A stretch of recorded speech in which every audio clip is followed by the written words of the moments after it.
episode 222 of the Bastiodon podcast. I'm your host, Caleb Peng. I'm joined with HurricaneKaz, a little finger action for PB Steve in his place, Twastell, and Mr. Worldwide himself, that boy Anicor. Can I ask, Tristan, do you not own a webcam? He's on his phone. Crazy. Wow. Yeah, he's on his phone. So because he had issues with his laptop, because it would call for some reason his new laptop actually was causing delay, but there's no delay with his phone. And the problem is, like, if he's using the camera on his phone, he can't, like, look at the agenda and all the fun stuff. That is crazy. So, good for him, man, because he could just roll out. He could be in bed, like, recording this and be chilling, We did so much troubleshooting to try and, like, get the whole computer set up to work, and there was just an inexplicable problem. But as soon as he started using the app, the delay was like miserable. Yeah, it was. I thought it'd be better if it was just me, because there was one episode with just me and him. I thought it'd be easier with just two people. Yeah. It was harder. Yeah, it was so hard. Because I'm trying to respond to what he said 5 seconds ago, and he's responding to what I said like in his 5 seconds ago. I feel like I remember listening to considered that. our worst episode. Yeah, I feel like I do remember that. I had a few people say I couldn't even finish it because it was so bad. I was like, I don't blame you. I was like confused when I was listening it back. Yeah. But all things are good now, and he's forever holding your belly bolt plush on the podcast. But if I hadn't met you in person, I'd think you're a catfish. That's the number one catfish excuse. Yeah. Oh, my webcam don't work. Like, it's 2025. Sounds like he has experience with this. Dude, have you been accused? Yeah, have you been catfished? I love the show. And it's just finished. No. 12 years. Okay, I'm about to ruin the show for you a little bit. Why? So the Magic Show, for those that don't know, it's a TV show called Catfish. Being able to ruin the show, just saying. Okay. Well, we'll see. So anyway, there's a show called Catfish where it's like two people meet essentially. So it's like one person that goes to this guy named like Neil, and then the other guy, whatever, right? The two hosts of the show, and they're like, hey, this person, I'm not sure if they're really the person they say they are, or they're catfishing me, right? But like, it'll always be some wild story where like, yeah, I've been talking to him online for like 5 years. Yeah, we've never met. I'm like, 5 years? That's longer than any relationship I've been in, let alone like just not seeing them, right? We're like, yeah, we've been talking on and off and stuff. And like, I've seen photos, but I've never seen video of them talking, all this stuff. And like, I just want to know, are they really who they say they are, right? And they finally, so the two hosts of the show, they go through this extensive process throughout the episode to track down who the person is and find them and see. And the majority of the time during the reveal, it's not who it is. Of course not. It's just someone that it's like that person's like best friend's brother or something. Right? Yeah, that's the worst part, man. Like when it's always it's not always, but a lot of the time it's someone so close to home, man. Mm-hmm. Actually crazy. Yeah, actually wild. It'll be like, I thought this person was across the country, and they're like, oh, actually, it's their next door neighbor. Yeah, nuts. Here's where the show's going to get ruined for you a little bit.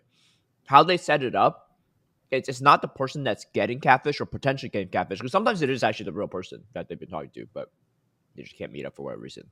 But it's not the person getting potential catfish that reaches out to the show. It's the catfisher that reaches out to the show. No. So that's why they always find them, because they give the host hints. But no matter what, they always find the catfisher. Like, if someone's really catfishing someone and they're scamming them, they're not going to reveal themselves on international television, But all the cases of these people on the show, they're usually just like, I had a crush on you, or like, it's not like an actual catfisher where they're scamming you money and stuff. What would you see often more online, right? I don't believe that, man. Maybe some, yeah. No. It's always like that. That's how they always find it. How do you think that they always find it? Because they've always got like a channel of communication. Yes, because the catfisher opens up the door for it. No, because the catfisher's communicating to the producers. No, because it's like no. Given who it is and all the information, but they are given enough information for them to find it. And they really struggle. My guess is production gives them a few extra hints, And then all of a sudden they meet up in a random parking lot. Like, if you really capture someone, you don't want to get caught. You're not going to just show up to a parking lot with all these cameras and stuff. No. But usually the reason they show up is because they're like, you know what? It's time to come clean. Yes. How come there's so many people on the show that are all like, it's finally time because to they're pressuring them. They're like, yo, look, if we don't make this happen, that's it. Guys, it's over. I've worked in reality TV. I can guarantee you that what Caleb's saying is true. They have to have. You're ruining it. I feel like I'm ruining. I feel like I'm ruining. Like, okay, like I'm not gonna say the holiday because there's people that have kids that sometimes listen to this podcast, but I feel like I'm ruining like the magic of a certain holiday or something to you. I'm not gonna say it just because I've been in a situation in the past where someone's listening to podcasts with the kids in the back and they're like, oh my gosh, like that's kind of crazy. I can't lie, but fair enough. But anyway, Pokemon. Yeah, the holiday was GoFest. Yeah. So I lie. All right, well, let's get into it. We have some events and then we got a lot of tournament stuff to cover because we haven't recorded in like about 2 weeks. We had the we recorded with Beelzeboy, right? But not current event stuff. Mega Ray Day has Mega Camerupt erupts into action. So this is a debut. This is happening this upcoming Sunday. So by the time you listen to the podcast, it might be over. But if you listen to it soon enough and I edit it soon enough, it might still be there. 2 p.m. to 5 p.m. Sunday the 28th. It is the debut. It's not going to be super relevant for like Mega Master League or anything like that, but it's a new Mega. And I'm so disappointed, man. You know what? I thought like all levels of Camerupt, were gonna cook at some point. I remember a few years ago, I was like, you know what? Just wait till they give it Incinerate. I was like, just wait till they gave it Incinerate. Nothing happened, man. So disappointed. You are optimistic. I feel like it's such a cool little Pokemon, you know. It's every Pokemon is somebody's favorite Pokemon. Like you wouldn't use an you wouldn't use an Ultra League and Great League, right? Huh? You wouldn't use an Ultra League and Great League, right? No. Like it's so the only chance is if they have Mega Master League. And you know what? Also, since Fire and Ground type in Mega Master League, Primal Groudon, you're never going to be able to compete. It's a bit disappointing. It's just he's a cool dude, but he ain't no Primal. But I will say it is a very cool design. I love that there's an actual volcano on its back. But also, I feel like it's such cool offensive typing, you know, like fire and ground. That's sick. And it just doesn't really live up to it. Have you tried that typing in Master Mega League yet? Nah, I didn't play. You think Anicor plays Master League? Well, he's all hyped about Camerupt. I don't even know what he's hyped about if he can't even use it. Yeah. Well. It's a kind of bad defensive typing, though, because you're double weak to water, which is like one of the best, most common. Well, doesn't it have like a tiny bit of bulk? Well, where I thought that it would actually... Yeah, I mean, not as much as it actually Groudon. Has no bulk. Okay, crazy. But Primal Groudon, like, even your double weak to water, like, you kind of tank some of the water damage pretty well, actually, even from, like, a Primal Kyogre, which is kind of insane. Not like a Surf, but, like, the waterfall damage is, like, it doesn't look double weak to it. Has different stats. Like, Groudon, I think, does have a bit more bulk. 100%. Yeah. 100%. I mean, we could just compare it. Dude, Groudon has more than 3,000 CP. He has more attack, defense, and stamina across the board. That's actually wild. I mean, I'm not the surprised. The stat project is almost triple of that of Mega Camerupt. This is a Mega Camerupt. You're just shattering all of Anicor's dreams. Yeah, if you're really that hyped about ground fire type, you just use Primal Groudon. Like it's already TV, a beast. What more do you want? What can we destroy next? You know, the next bet Anicor loses, he can run a Camerupt in some league for a day or two. The thing is, I feel like Camerupt would cook in some situations. Yeah. For every game you lose, you eat a spicy pepper. Because you really thought the heat was coming with Camerupt. You either bring the heat in your battles or you bring the heat into your system. Anyway, it's just a standard Mega stuff to just have at it if you like. There's no special move or anything. It's just the debut. That's a shame. It could give it every move in the book, and it probably will be not relevant. Yeah, which is actually quite sad. I'm not gonna lie. All right, we got a Steel event. It's called a Steel Skyline, and I remember this. Dynamax Duraladon makes his debut. Duraladon in general makes his debut. And but not for Great League. Yes, for Great League. Yes, for Great League. Well, isn't Dynamax like a level 20 or something? Bruv, let's get through the event. Sorry. Okay, well, let's get into it. So it starts on September 30th, Tuesday, to October 7th, so another Tuesday, so full week. Global challenges. At level 1 of the global challenge, you get additional candy for successfully catching Pokemon nice, great, or excellent throws. Increase XL chances for people that could get XLs, right? Level 31 and above. Level 2, 5,000 XP from winning raids, which I know some people grinding for level 50 could definitely use that. Level 3 rewards, guaranteed rare candy XL for winning in-person max battles. That's kind of nice. That is kind of nice. Yeah. I do need to restore some of my rare candy XLs for all the ones I dumped in my Galarian Corsola. Wild encounters. Yeah, I didn't even use Galarian Corsola at Pittsburgh too, which is the funny part. But wild encounters, just a bunch of steel, like Alolan stuff. Nothing really relevant. And there's like random like poison types too. I don't really know why. I'm not there's sure. Like Grimer, Alolan Grimer, Trubbish. I guess it's like City in it.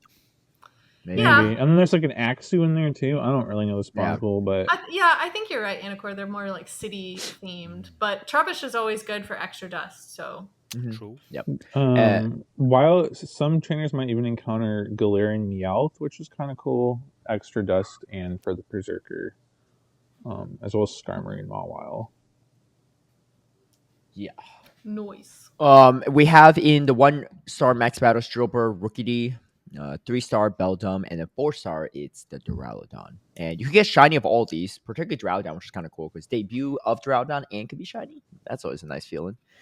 All right, and then there's time research and stuff. And then you can also encounter a Dynamax Duraladon for the price of $199 in that special time research. Also comes with Max Bardro, Stardust, and more. So I think that's how you get the Great League. Is that the Great League? Right? Yeah, well, it also says complete field research test to earn encounters with event-themed Pokemon. You may even encounter Dynamax Duraladon if you're lucky. There we go. So you don't have to pay for it. Yeah. You get I see. Yeah, because the research will be level 15, presumably. In which case, the field research, not really. It's got good typing, but it would need different moves than what is currently predicted. Because it's just kind of slow. Like, it's currently predicted to be Dragon Tail, Dragon Claw, Flash Cannon. Hybrid Beam. And Hybrid Beam, yeah.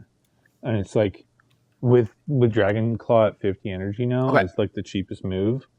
I'll give you a comparison.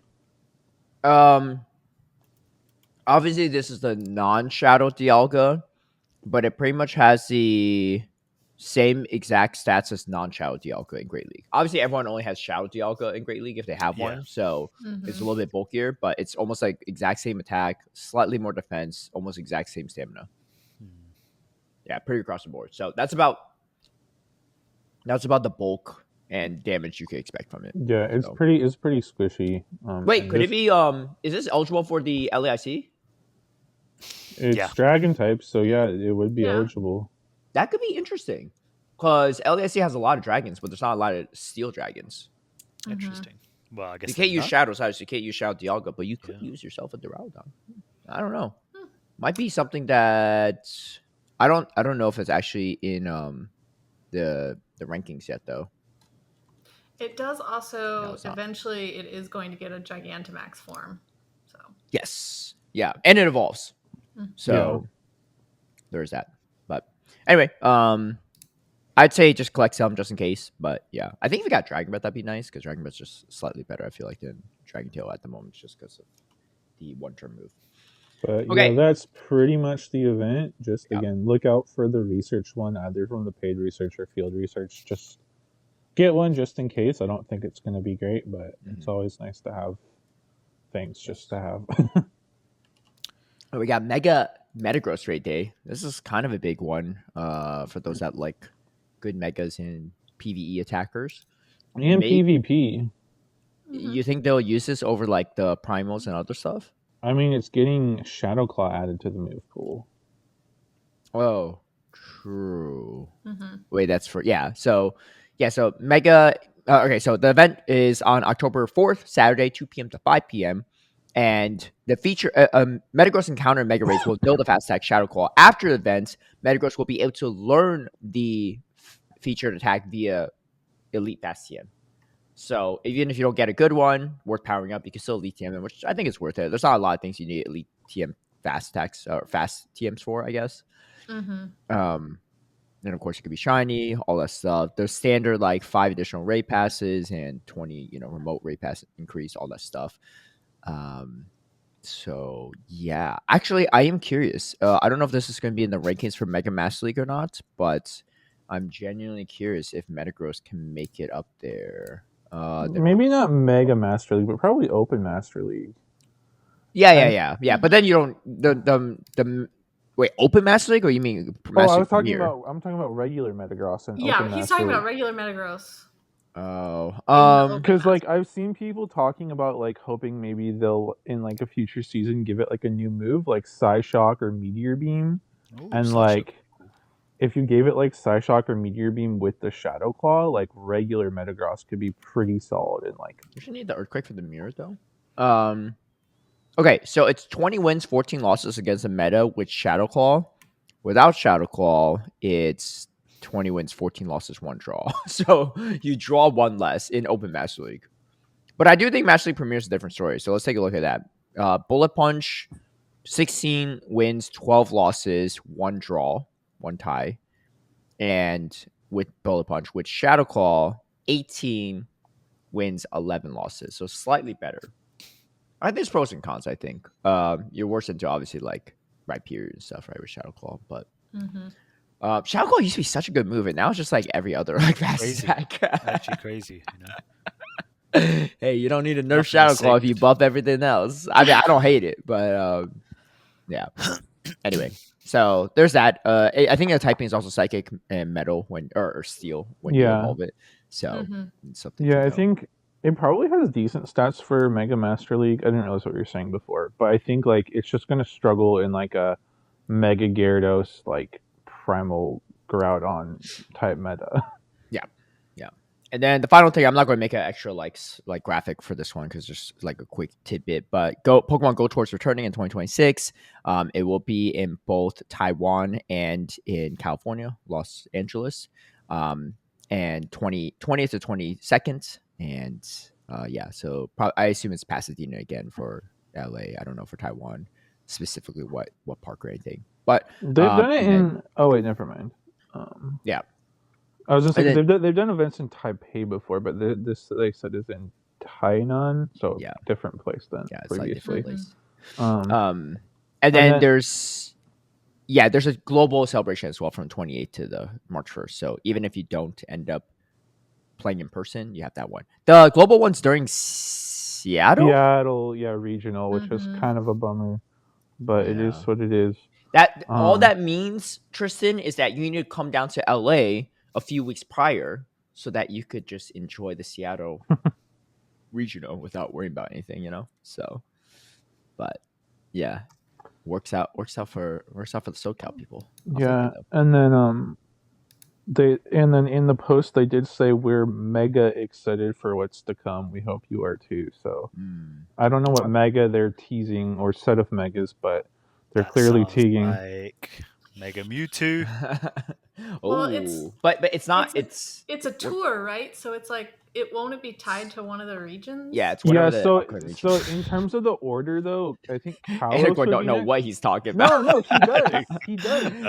He does. Because Mega Mewtwo in the main series games debuted in the Kalos games. Wait, so is that means it's so right? It might actually have like we don't know for sure. The man just guessed a random like multiple choice option on a test and be like, see, I knew it the whole time. Come on now, don't act like you miss 100% of the shots you don't take. Yeah, true. And he misses at least 50% of the shots he does take. Just not this time. Okay. I'm unsure, but like because I didn't know that either, and I saw people like talking about like, oh, maybe it'll be Mega Mewtwo for Kalos Store, and I was like, wait, what? That's a Kanto Pokemon. But then I like looked it up and like saw that it debuted in like those games. So well, all Megas debuted in those games. That's also true. Not? Yeah. Didn't they come in 2 different sets of games? I thought there was like 2 waves of Megas. No, there's about to be another wave. Yeah. Yeah. No. There's a current wave of new Megas that are being introduced for ZA, but Kalos was the first region for Mega Evolution to be introduced to the game, like as a mechanic. So. Right, but as far as Megas go, I thought even before what we have now, there was like 2 different waves of when Megas came. No, because there was the Hoenn ones because was there the what was it, Alpha Sapphire and that lot came out. and then there was like a few more megas for that. But that was still after Kalos. Were they new it was in after game the first lot, yeah. Because they had like Latias. I don't remember that. I thought they were all introduced in Kalos. Something else. I think it was 2 different waves because like I know like there was the Kanto starters was in one wave, and then the Hoenn starters I think were in a different wave. I just remember that after Kalos we went to Alola, and then they introduced a whole new mechanic, so they were done with megas. Yeah. Anyway, well, if someone knows, or maybe a Kaz finds out before then, we can. I'm typing. Okay, so there's a set of megas that were introduced in X and Y, and then a set of megas introduced in Omega Ruby and Alpha Sapphire. That's what Anicor was saying. So the second set was like Beedrill, Pidgeot, Slowbro, Steelix, Sceptile, Swampert, Sableye, Sharpedo, Anicor's favorite Camerupt, Altaria, Glalie. Like, yeah. Joe's just saying stuff. He's bound to be right eventually.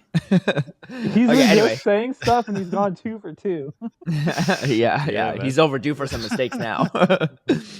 Anyway, so yeah, be on the lookout for that too. Plan your travels if you like. Maybe I'll see some of you all in LA.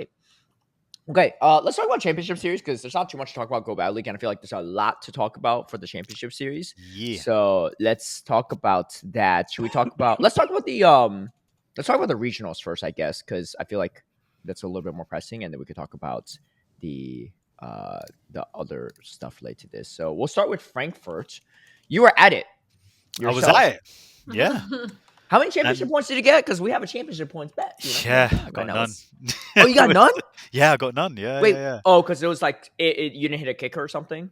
No, I just lost one round before the points bit. So what was your placement overall? 33. I think it was not 64. So whatever is before that. Let me look it up real quick on your favorite website, JokoViz. 33. What? You got 33rd. Yeah, you were placed 33rd. Yeah. Oh, okay. Okay, not 32 then. Yeah. I mean, you lost to some pretty good players. You lost to Boom 20. And you lost to Scafo. Both really good players. I don't recognize any players you beat though, so I don't really know. It really just shows that you're probably a B tier, C tier battler based on these results. It was an interesting day, I'll say. Like, I mean, for what it's worth, too, like no shame, no hate on your opponents. They did run meta teams. You didn't run into anything like really weird, you know. Yeah, no, it was more like. Wait, what? You ran the Ferrothorn? Yeah, man. Did it do anything? It was sick. Yeah. Okay. So it's like doesn't Marowak kind of hit it pretty hard too? Like, do you even win that? Nah, but no, like it's fine. Basically, okay. The only thing is, I would say, is that wasn't as much Empoleon. So would I run it again? Probably not. Yeah. Mm-hmm. However, I thought it was good. Like, it was a bit unfortunate because actually my games against Boom. So yeah, Ferrothorn loses a 2-shield against Marowak. Yeah, but I don't mind that. Do you know what I mean? They leave with half of their health. What do you mean? No, because it's like, okay, I don't need to swap it into the Marowak, yeah? But if they, like... Oh, no, I can swap it into the Marowak. I can take shields. I don't need to shield back. Do you know what I mean? So it's like, I don't really mind. Marowak hits everything else on your team pretty hard. Yeah, but with no shields, what are they going to do? Do you know what I mean? With a Greninja, I'll just take it out straight away. So... all right. But basically, so it did what I needed it to do. It was a bit unfortunate against Boom because... I can't like it. It was annoying because it was like so close to actually doing what I needed it to do against him, but it just didn't both times. And I kind of like not like tunnel visioned on it, but kind of tunnel visioned on it. I can't believe you ran this team. That's wild. But yeah, otherwise, I don't know. I was pretty happy with how I played in general, to be honest. Like, I actually nearly got around. I nearly got around one loss because I was like super late.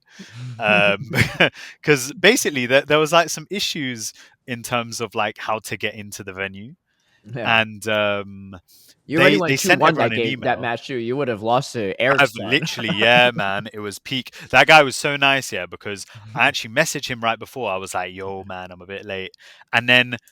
Oh, you knew the guy? Not really, but like I just knew I could find him on Discord, innit? So, so I was like, "Yo, I'm gonna be a bit late," yeah. And then basically, I was way later than I expected to be because getting into the venue was actually a myth. Like, I thought I was at the venue, and then it turns out I was half an hour away. Because I was at the venue, but the entrance that I was at wasn't open, and you had to go all the way around. Was it where EUIC was that first year? Yeah, I've heard, yes. Okay. Yeah. So it's okay, that one's kind of hard. Yeah, because they like my God. and stuff. Yeah. Yeah, and so basically, I should have got around one loss, so luckily I didn't. And then immediately Eric's son did that, everything he could to give you some championship points. yeah. I'm sorry I let him down, you know. But yeah, and then my match against Boom was like literally right after that as well. So I was like, frazzled. You know, just like rushing into. And then after my loss there, I was a bit like, okay, I need to actually like I'm gonna get knocked out at this rate, you know what I mean? And then I felt pretty good because it was like I didn't really have good team comps into like a lot of the teams I played against. Yeah, because you're running that damn Feraltar. What you mean? I was kicking, and you got the slow Quasar. Like, ain't no one running these things in a Marowak meta. And you did beat every Marowak you faced though, so I'll give you that. Yeah. And then my game against Scaffo was like. It was like I guess it was a good match, and it was like 4 matches, and on the last one, you had a rematch one. Yeah, it was simul KO. Oh, and then on the last one, it was I predicted him to like switch out and try and snipe down my Greninja. Mm-hmm. Yeah, so I swapped, and he just stayed in. He had like a Blastoise, and I swapped in a Clodsire, and I was like, oh, I love it. Man's drinking too much of that mushroom coffee, man. I was too on point. Yeah. Like, to be honest, trying playing 5D chess, meanwhile Scaff was just playing Pokemon Go. Bro, that would have been a good move on his end, you know? Because, like, if I'd have thrown 1 Water Shuriken, I'm pretty sure 2 Thunderfangs would have KO'd me. I was like, this is a good move. But no, apparently it's not a good move. Gave him too much credit. Well, honestly, maybe he gave you credit and thought that you would make that play, you know, and just countered it. But hey, I mean, that's still good. I tied there. You know, that reminds me when I was in Pittsburgh, I was sitting next to 2 guys. It was like I'm Too Salty for You and Spandalicio. They apparently tied like 3 games. What? I know, because I kept hearing them. They're like, another tie. I was like, what do you mean another one? I was like, because I talked to them after, or one of them after. I was like, yeah, we tied 3 times. I was like, what? Oh my God. That's crazy. Yeah, I don't even know how tying twice in a best of 3 is nuts, or even a best of 5. But yeah, but big congrats to Inadequans for winning the whole thing. Yeah, absolutely crazy. Inadequans with a just rocks up with a Giratina Wigglytuff core. Yo, why Shadow Giratina, or why is Giratina not a graphic on Dracoviz right now? What the heck? Giratina altered. Yeah, it's just a Pokeball. Come on, man. Now that we got you back on the podcast, I get customer service. Yeah, you got like a 3-man team. What you mean? Who's customer service at this point? Well, it's not me. You gotta all do some customer service. You gotta go talk to that customer service people. Yeah. Name the customer service person. Sorry, slight technical difficulties, but as I was saying, Anicor, we gotta get that. Whoever's customer service on Dracoviz, we gotta throw the contact out so you know we could ring them up. Yeah, service if you're listening. Yeah, who's listening? Dracoviz customer service. Does this person actually listening? Yeah. I don't While Anicor say this, he's writing on like a small notepad from like, yo, I gotta fix this Giratina. Yeah, I was gonna say customer service, and he's speaking to himself. I'm pretty sure no one from Dracoviz listens to this podcast anymore. Yeah, probably not. But anyway, okay. Inadequance does win it all. Pretty triple shadow Wigglytuff Shadow Giratina core. You know, Wigglytuff Giratina core is his specialty. I even made a joke about this back at Worlds. I was like, yo, you about to bring another Wigglytuff Giratina core to the next regional? Because like, once it's eligible, it's like, man, I might. Isn't get paired. Lo and behold, Talon with those 2 a lot too. I feel like he does. Yeah. He does run Talon too. The Shout Talon flame is kind of annoying. I lost the one at Pittsburgh. Good. I had a Bastion on my team and I still lost that thing. It's pretty annoying. Because it's actually like incinerating things down. It's crazy. And it's still bulky enough that you can't like take it out with like a body slam. Yeah. Gashadon. So it's not as frail as like a Charizard even. But we had a Shadow Charizard on the other side, Alfie. Alfie's like, this is like breakout performance by quite a bit. Yeah. And then he just had a crazy team comp advantage over Potamon because I've been doing this like best of 5 deep dive series. I've been watching all the best of 5s, and I was just like, I don't know how Potamon wins this. Like, it's so like the Dunsparce look really good for Alfie as well. His like all these teams are so different than what we saw at Pittsburgh and Monterey for what it's worth. Do you know what? This is what I don't know if I mentioned it here, but Dude, this is what I'm really liking about this this meta is it feels like there's so many viable Pokemon that it's more of a case of like just building a good team maybe around a few things, and then past that it becomes like, you know, your own skills. Do you know what I mean? And you know, so obviously you can build a bad team, so you want to not do you that. Would know that. I think there's multiple. Drop the Frauthorn if you're thinking about it, right? For anyone listening, drop the Frauthorn, the Greninja. Now the Greninja is good, So the Greninja could be good. Don't be thinking Greninja. Greninja is sick. Doesn't it? Does it lose to Marowak if you don't land a Hydro Cannon? Yeah, you can't stay in Marowak in it. But like the what thing is, you say with Marowak? You can't say it with Frauthor or Greninja. And those are your counters. You got a Cloud no, but look. Like, if I'm in that situation, let's say for example, if I switch in a Ferrothorn, first of all, they're not staying in. If they do stay in, it's good for me because I'm taking away shields. If they do want to go for some 2 shield, farm me down because the rest of the team's like weak to Marowak, all of a sudden my Greninja's got shield advantage. I'm blessed. Do you know what I mean? You know? But also, I think this is one thing. This is one thing about Greninja and just the game in general. Is we need to stop looking at things so linearly. I don't beat a Marowak with Greninja. But the pacing and the fact that it's very threatening up advantage, it's the same as a Murkrow, you know? I got a question for you. All right, Mr. I'm not looking at the game so linearly. Go on. I did a lot of scrims in prep for Pittsburgh, right? We scrimmed a lot too. How many sets did you win against me in those scrims? Anyway, let's continue on. Man was running a different team every day. I was like, "What team is this?" He's like, "I'm running the Hard Jeff team." I was like, "All right." Trust me, he was not running no non-linear for Arthur and a Greninja. That's for sure. He dropped it after Frankfurt real quick. But yeah, big congrats to Inadequates for winning that one too. It was really well. He made some pretty crazy plays too in the grand finals. There was one where he just like doesn't even throw the nice slash on charge like priority, and if Alfie just throws a move, he wins that game. It was kind of wild, but just next level plays from Inadequates. He had a shield KO as well too, and won the grand finals games too. He's just so good with that like sort of core of 3, like we were talking about, the Talonflame, Giratina, the Wigglytuff. It's a really well built team, and he just also played it really well. Like I didn't see all of his matches because, like, you know, Frankfurt was like, it was happening like in the middle of the night for me, so I didn't really have a chance to watch it live or watch it back. But I felt like I also saw his match versus Alfie, but it felt like every time he faced Alfie, he just like his whole team was just so safe. He could just like run whatever, you know, and make it work. I think Blastoise was a sick call as well in terms of like safety. Good. Like you can use that good for him. Those teams. And the Gastrodon too, because this was the first tournament, right? So more people were on the Marowak grind. I mean, if you look at the top, like everyone in the top 9, there's only 2 Gastrodon. They're in the top 2 though. Everyone else ran like Marowak or some other ground type. Well, Boom also ran Gastrodon as well, but but he didn't get in the top 9. So he did. I'm saying like out of the top. That's the top 8. Oh, okay, maybe the top 9 that I can see. Yeah. Right. Okay. Wait, no, Boom did. Yeah, Boom was top 8. Where's Boom? What are you looking at? I'm literally. Yeah, but Boom didn't have. Oh, he did. Yeah. Sorry. I just missed him. I missed him. Yeah. Okay. Boom had the Gastrodon. Yeah, that's right. Yeah. Right. Because Anicor didn't beat a single Gastrodon in his matches. That's right. Inadequates was running a unexpected Giratina moveset, I feel like. Was it?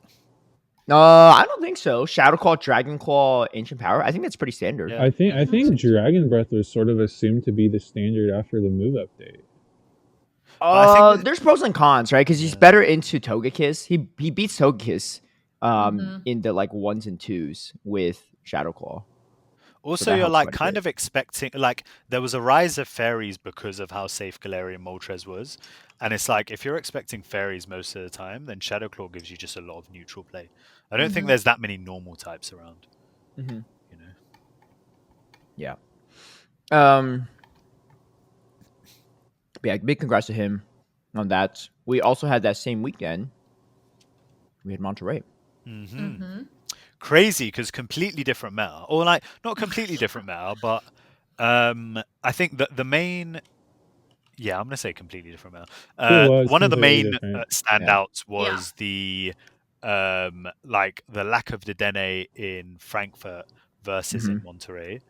I was also gonna say actually wasn't even that much Dene in. I mean, there was more, but it was specifically there's 3 in the top 4 that had it. Because if you look at the top, like 16, there was like only 7, but there was a hyper concentration in that top 4.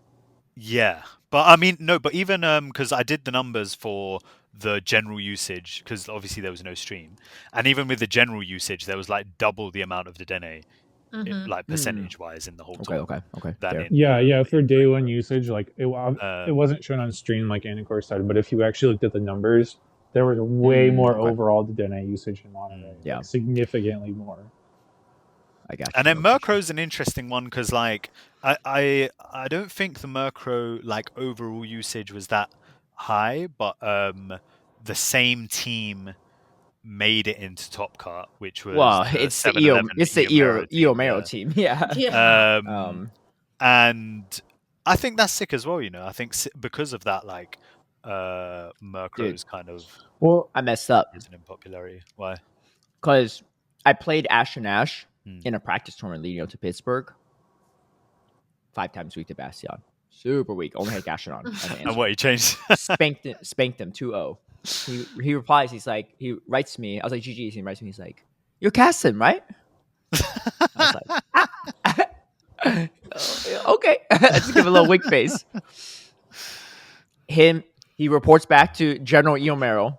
We worked the whole 7-11 team, and they both ran a team that's way stronger than Bastiodon. Oh, man. I mean, I didn't face either of them for what it's worth, but... Yeah, like, did you really mess up? It's not like you lost to that team after they shifted There's more that goes into it. I'll talk about it when we get to Pittsburgh, but me playing in practice tournaments definitely tipped off a lot of people how good Bastiodon is for there was some... This is my tournament to win if I just didn't practice as much, I think. But it's true. And there was someone else in Monterey that also top cut with Murkrow. They ran the Shadow with a different team. Yeah. I think the... I don't think the Shadow's worth, but... I think the normal was probably... The Shadow loses to Shadow Annihilate in the 1s and 2s. You don't even get to 2 shield because you get countered down beforehand. It's so frail. The non-Shadow loses to a Say Swap Gastrodon. Like, unless you 2-shield it. Like, that's so rough. But, and I think both the Shadow and the non-Shadow lose the 0 shield to Corsola. Like, just straight up. Yeah. Probably Moltres too. But again, you need to play with shields. I thought Anicor was going to say don't think of it so linearly. That's what I'm saying, isn't it? Like, no, I mean, if you're going to run... I was saying with Greninja, if you're going to run a Pokemon like that, you know where shields are going. Yeah. Dude, that's a neutral fly does 66% to a Murkrow. Hey, don't take the fly. That's the lesson, That's crazy. Anyway, Hard Jeff wins yet again. Imagine winning the first LATAM tournament of the year. Pretty much the first tournament of the year because they always happen. They usually happen within the first month, but it's not usually the first. Usually, tournament. NA has been first. A couple times it's been. But because of time zone. No, as in there's been 1 or 2 years where they haven't even had it on the first weekend. There's been several years, I think, where Baltimore or Pittsburgh or something was the first tournament of the year. But all first that being LATAM said, tournament first LATAM tournament, 4 years in a row, which is absolutely wild, Like, if I'm sitting across from him and I'm in that LATAM tournament, I'm like, bro, like, is this really about to happen again? Like, you want to win it again? But on next level, the thing too is that right the last 3 I think were all in Brazil, and this one he came out to Mexico to win. Yeah. Well, because he's got a first LATAM title to defend. Wait, what does his Lantern do though? I didn't watch any of the matches because they weren't broadcasted, but some people recorded with their phones. But I mean, I'm looking at Lantern into these teams, I don't really see it beating much. Really. I feel like Watergun Lantern is just relatively safe because again, there's the only grass type is there's no dragons really, like, because no one was really paying Goodra. The only grass type is Credillion. You at least hit it for neutral. Without Earth Power and Gastrodon, it's actually not as bad too, I think. So yeah, I think it's like just and like all these Credilli were running acid too, so it's not like they're doing super effective fast attack damage. You know, so the water gun is going to add up just a little bit faster. Yeah, I think it's just like a relatively nice safe Pokemon, and then play into Marowak, play into like Moltres and stuff. Obviously, we didn't see it, but like I know a few people were running Water Gun Lantern at Worlds too, like same sort of deal. I feel like. Oh, yeah, also, but they didn't win the whole tournament. That's the thing that shocked me. I was like, "Whoa, he won with this!" And he had the Goodra. He had the Goodra as well. I hated Goodra when I practiced with it. I mean, I get that it's really safe and strong, and obviously Podamon made it pretty far with it too. But like, I think maybe it was good in that first week meta, but I don't think Goodra's it like for the remainder of this GBL season, to my knowledge. I don't know. I feel like I've been seeing more Goodra now since our Jeff had such success with it. Wait, but I don't think there's any Goodra at Pittsburgh, no? Like, no. I meant just in GBL. Oh, well, GBL, yeah. GBL is one thing, yeah. Sorry. When I mean GBL season, I mean like for the remainder of this GBL season. I mean, Goodra made top 12 usage for day 2 in Pittsburgh. I mean, like a lot of things did. Like you just needed two things. You just needed two things to like 2 people to use it, and then you have it, right? Yeah. But I do think Goodra is pretty good though, because if you look at like all the mons around, right, it's got play into all of them. Like I don't think there's still not that many like hard fairies on most teams. So it does feel like it has play into most teams. So you could sit kind of like a Blastoise. You could kind of bring it safely. Maybe you're not necessarily winning the matchup, but like you're neutralizing things. Do you know what I mean? Yeah. I mean, I'm sure. Like, I don't think it's like useless or anything. Like, I think it's got more utility than like Empoleon for what it's worth. But anyway, Empoleon and Togekiss, I feel like are on fraud watch these days. Yeah, they're just too frail, man. They're pacing's good, but they're too frail. You know what? I kind of disagree in terms of like I think they're also a part of this like. You know, most mons are viable. Mr. Feralthorn Greninja guy. Of course he disagrees. I'm telling you, man. Like these are the kind of mons where you run at the next tournament you play. Run the Empoleon Togekiss core covers each other perfectly, right? What beats that core? Technically nothing. Technically, that is the perfect core. Not gonna commit to anything like that. But there's no Dedenne though. As someone who ran that core, like in GBL, like it's Dedenne. And Charjabug. Can you even beat Empoleon though if they're ahead by Metal Sound with Dedenne? I feel like you'd lose that. No. Well, it depends, innit? Like I think. As a shadow, you can win 2s, but you have to be like 2 metal sounds up or something like that. Yeah, I was going to say, I think you have to be more than 1 metal sound ahead. I don't know about the non-shadow. Yeah, and let me just check it real quick out of curiosity. But point of the matter, is so non-shadow doesn't win it. These are viable Pokemon, but just what's not a viable Pokemon in your mind? Okay, no, Dedenne wins all shields. Very few things, unfortunately, camera ups. But I like genuinely in it. Like I think this is the kind of meta that we're in, and I think it's sick. I think it's a case of like bringing out the right like meta call. Obviously, piling it well as well. But like if you get the right meta call, which look, bruv, you technically did. Just not as you wanted, But if you get the right meta call at the right time, then you're. I've been on the right meta call. That's what I'm saying. That's what I'm saying. For Feralthorn ain't it. Feralthorn the fraud. I've been on that meta call. I've been saying no, like legitimately. You know what? Let's just talk about Pittsburgh because we're pretty much on the topic here. But I've been saying that Bastion's like legit. Like it's legit an A tier or maybe even S tier show 6 Pokemon. And like, I don't know what people are coping on, right? Like, I feel like part of it, and this is just going to be my rant on this, and I've said it before too. I feel like part of it is just people are very close-minded to it from like GBL experiences with like, you got the Bastion, Wootuff, like Razor Leaf for days, stuff like that. So people just think like, oh, it's just all low skill, right? Well, we still have the Bastion really tough days with Caleb over here. Yeah. I won some games with that. Or number 2, they're just not as good at reading a meta as they think they are, which is, a tough pill to swallow for some of these top players. But I'm telling you. Or number 3, they recognize it's good. They maybe don't want to talk about how good it might be because they know it destroys their team, but they're not good enough to pilot it. And like I know that sounds like because it's also like a funny dynamic here because people are like it's such a low skill Pokemon, and you got all these top players like, yeah, I don't think I'm good enough to run this though. Like, what is it? Is it low skill or is it actually high skill? It's hard to run, right? But it does take a certain level of skill and understanding to run it. Like you don't, a lot of people don't know how to run it well. For what it's worth. Like, I think Twastell played amazing in his in this tournament, but looking deeply at his games, there are definitely games where he was bringing the Bastion and he didn't play it like how it probably should have been played. But you know, everyone makes mistakes even if he's not running Bastion, so maybe that was a Clodsire, he could have done the same thing, right? But I think it's not necessarily the easiest to run. But yeah, I definitely like sort of to bridge the gap, like looking at both, like we said, the Frankfurt and Monterey metas were fairly different from each other, but I felt like the recurring trend across both of those tournaments still was the meta being overly weak to Bastiodon as a whole. Like you look at the top usage for day 1 and day 2, and it's basically only ground types that are beating it, and most people are only having one ground type, and it's like no one really has fighters. And you look at like the team comps too, like the top cut teams, and a lot of the top cut teams are like 3 to 4 times weak with one hard answer and like one neutral matchup. Soft answer, yeah.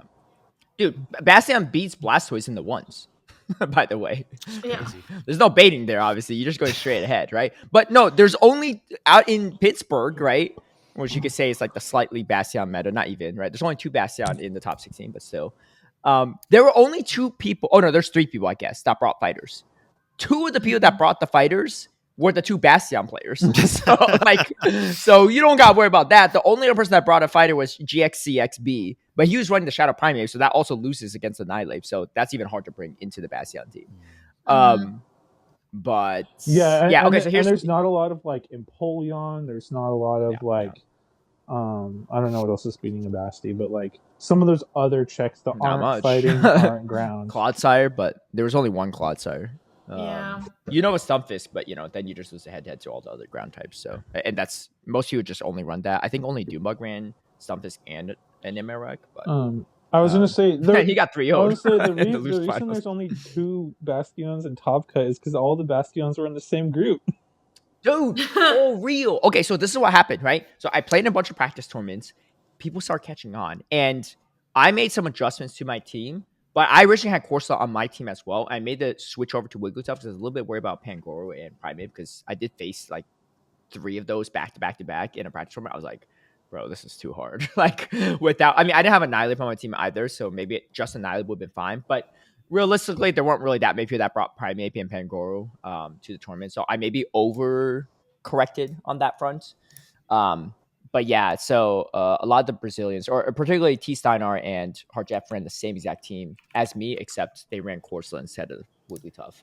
And then in my bracket, it was, and again, I think like me playing those practice tournaments and Adib who ran the same team playing those practice tournaments might have signaled some people off to bring it. Because like both me and Adib, I played in a bunch of inadequate practice tournaments. I did like okay. I didn't sweep any of those. I purposely tried not to sweep them. Like I was like, if I'm undefeated going to the last round, I'm just going to say I had to leave, you know, because I don't want my team on the graphic. But for the flash tournaments, anyone can see as long as they have access to the tournament link. And both me and Adib swept our flash tournaments 4-0, but not only 4-0, we went 8-0. We didn't lose a single battle, right? And I think that keyed off some people that there might be something to it. And then we noticed some of the LNDS players running a very similar team in the next practice tournament the day after. It could be all coincidence. It really could be. I don't have confirmation on this, but I do think that had I played in less practice tournaments, had me and D played less, would have been a good Bastion tournament. But it still was because he's starting to won with this. I thought you scrimmed with Rajef. Is not where they got it from? But we didn't end up doing it. I didn't know he was running a Bastion until the morning of the tournament when we're in the same bracket. Because I show up and I see him. He's like, "Oh, you brought the Bastion?" I was like, "Yeah." I was like, "What did you bring?" He's like, "I brought Bastion too." I was like, "There's no way!" What? He brought a Bastiodon. Jason, of course, brought a Bastion in the same bracket. 6 6'10" hero. I like smacked him up 2-0 in a practice tournament. He DMs me the night before a tournament saying, "Yo, I've been running Bastiodon ever since you beat me, and it's been so good." I was like, "Yo, let's go." Turns out he's in my bracket too. There was at least, I think, another Bastiodon, but there were at least 4 Bastiodon in just Group A, which was nuts. I'm pretty sure there was only 6 or 7 Bastiodons in the tournament, and 4 of them were in Group A. Well, then I know the other 2, because Adib ran the same team as me, and then my patron Boo Belly ran the same team as me, because I was giving updates. And he did good too, because he runs my team for the first time, like that specific order. He was running with other Bastion team variations I was messing with as well. He runs my specific team for Pittsburgh in the challenge the day before, wins the whole challenge with 0 practice with that team. He's like, "I'm running this." I was like, "Oh, bro." And there were a lot of good players in that practice tournament, like Z's was in that practice tournament, like and a lot of other top players too. So that's crazy. That literally was all the Bastiodons in the tournament. It was all 6. All 7. Oh, that's great. So I knew 7 because of Steiner. 7. Yeah. Oh, because of Steiner. Yeah, you're right. And Steiner. Yeah. So, but yeah, you know what's really funny is that I face Hard Jeff, right, in the winner side, and I send him to losers. But here's his first opponent. His first opponent is Jason. His second opponent is Spandalicio. Then his third opponent is me. He goes down to a loser's bracket. His first opponent in loser's bracket, Jason again. Second opponent, Spandalicio. Then he faced me in the loser's finals. He only played 3 different people the whole tournament in 6 matches. What? Like, I don't know how that's possible. Like, how does challenge work like that? But he faced every single person he played in that tournament twice. And that means that 4 out of his 6 matches had a Bastion in it. Because Jason had it too. Yeah. I don't know how that worked out. But it was a weird Group A bracket. Yeah. That Group A bracket was so wild too. Because not only, like, if you're in the first group, it's like higher, all the highest seeds of their respective seeds are in that group, right? So inherently, supposedly, the Group A should be way harder than like Group H or whatever, right? And then so on and so forth. But there were a ton of people in that group that were like unseeded that were really good too. Like that Executor guy, I didn't play him, but he's like number 2 on the leaderboards right now for GPL. He's Wait, what were you saying about the seeding? That Group A is supposed to be harder? Just in general. Well, the first group is always going to be harder in general. Because you don't have, your number 1 seed is the number 1 seed of the whole tournament too, not just for the Group A, right? So the number 1 seed of Group B, number 1 seed of Group B should technically be lower seeding than the Group A number 1 seed, right? Okay. It does, and everything cascades like that. So the number 2 seed in my Group A is the highest number 2 seed out of all the other groups too, right? Technically. I see. So it just goes, so anytime you're in like the earlier groups, theoretically speaking, it should be a harder bracket. Right. But on top of that, there are a lot of people in my group that were just really like no seeded pretty much because they don't play a lot of show 6 tournaments or whatever, or official championship series tournaments, but they're really good, right? Jason, obviously, this Executor guy, I didn't really know about them before, but it's like number 2 or number 3 on the leaderboard right now in GPL, like big GPLer. Overlord Raiko, right, who beat me in the winners finals and went pretty far too. Like his first ever tournament, but he's like really good. Yeah, I think he got top 8.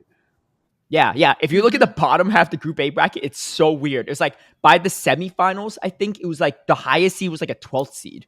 I was like, what is happening, right? I was like, oh, this is going to be free for me if I beat Hard Jeff. And turns out it was not. But yeah, but it was wild times. Yeah, I think the Willy Tough was good for me at some points, but I was way too weak to Tinkaton. And the guy play state number 2, Phoenix Dark, he just rolled me with that Tinkaton. It was so strong to my team. And everything that beats the Tinkaton was like weak to Corsola, so it was just like really tough. But yeah, that's where the Corsola over the Wiggly would have come in handy. Corsola would have, 100%. And I also didn't have Brayebird, and I think Brayebird would have helped me into Tinkaton a little bit. I was just a little bit weak to Cordelia, so I think Brayebird would have just been good for that. What was the thought process behind the payback? Dude, it's just Adib told me to. I gotta stop listening to Adib, man. Because the line he gave me, look, no hate on Adib, he's a friend of mine, but the line he gave me against Phoenix Dark, I went 1 and 2 against him. Both times I lost to him, I was running Adib's line with his strategy. I was like, dude, this strategy just did not make sense, you know? Because Adib's like, I beat a Tinkathon day 1 running this line, so try this. And this is how you play it. The line itself might have worked if I just played it differently, but he literally made me swap a Gastrodon into the guy's Tinkaton. Gastrodon is my only answer to Tinkaton. Like, of course he's going to swap out and have 2 Gastrodon answers. Like, I don't know how he beat whoever, but like, it just never made sense when I played that line. So unfortunately, that was yeah. I mean, Ticktown was already strong on my team, so I might have still lost to Phoenix Dark either way. But I mean, Steiner ran the payback too.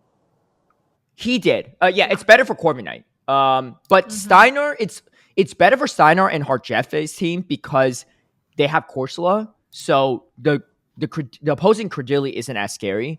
But opposing Credilli is pretty scary for me because I have Wigglytuff too, right? So my only answer is really Bastiodon and Annihilate. And I had the Mirror. I think like it just beats everything else. So I kind of like me not having that Brave Bird really hurt me in a lot of matches. Because it just took way too long to get the payback, and it does less damage. Yeah. But yeah, that did end up hurting me. It's okay. I mean, I'm not blaming it deep for it because I did like co-sign onto it. But I think Bravebird is the better play. I honestly think Bravebird might still be the play even for Steiner and Harjeffe's team. But it did pay off for him. He played against the Lantern, and he was able. He got it off against the Lantern. He was able because it was a Water Gun Lantern, right? And I think it was like end game. And so he was able to like pay back the Lantern, and that did win him a game for sure. And like he 2-0'd that opponent though, right? I don't remember now. Yeah, but I don't remember it being close, but I could be wrong. I think it was against Trent. Was Trent running the Lantern? It was Trent. Yeah, it was Trent. Yeah, he did 2-0 Trent, but I don't know if like again he might have lost that without the payback. You're right.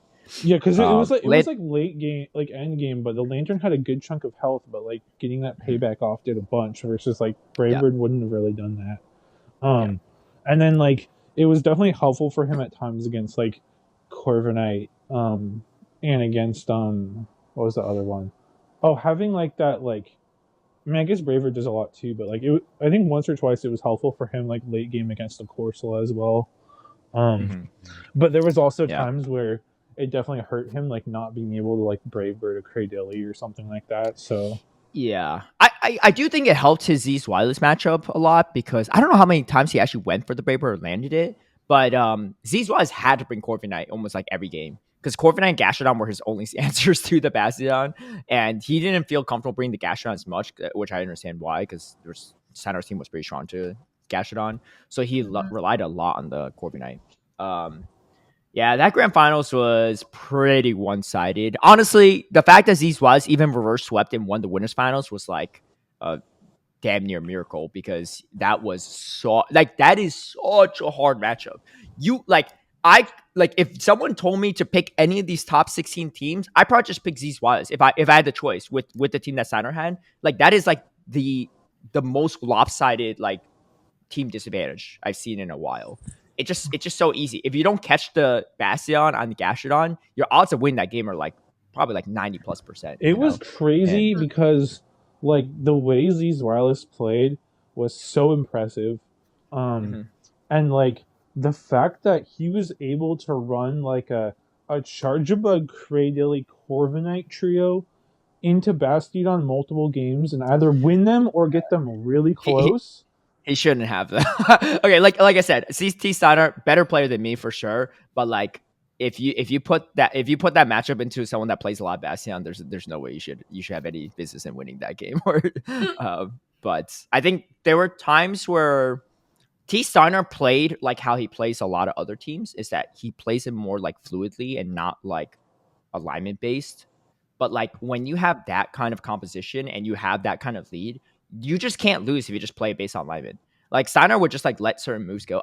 Especially Cradilly. It really threw me off because he let a bunch of payback go on his Cradilly. I'm like, dude, there's like nothing that Z's can beat your Cradilly with, you know? So like you just shield your Cradilly, you win these games, you know? Well, the crazy one to me was I think Xylas either won or got really close multiple times where he led Charjabug into Bastiodon. He's ABA weak to Bastiodon, like hard ABA weak. Energy and then swapped into his Cradilly. And like the third was Corviknight, like not even a hard answer. And like he was able to either win or get it like really close, which was honestly impressive. Just like taking advantage of that 45-second switch timer to the maximum and just like moving things around. Like it was, again, I agree that there was probably a few spots that Steiner could have played a little differently or a little better. But just the fact that even so, Xylas was able to play those so well. Like, I don't think anyone else could have even made that close. No. I don't think so. Yeah. That would have been like that would have been just like a 6-0, like for against any or 0-6 if anyone else ran Seaswell's team. I think he played it. He has some crazy catches too and stuff. But yeah, well, I mean, well played all throughout tournament. You just T-Steiner is such a good player too. Like you give someone that good with a team composition advantage, it just don't matter who you are in the world, right? You're not going to win that. I think in 2 best of 5s in a grand finals. But yeah, I was so close.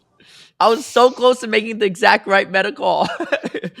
But I mean, doesn't mean I would have made it that far. But like this was the tournament for Basti. But it's okay. We'll run it back in a future one.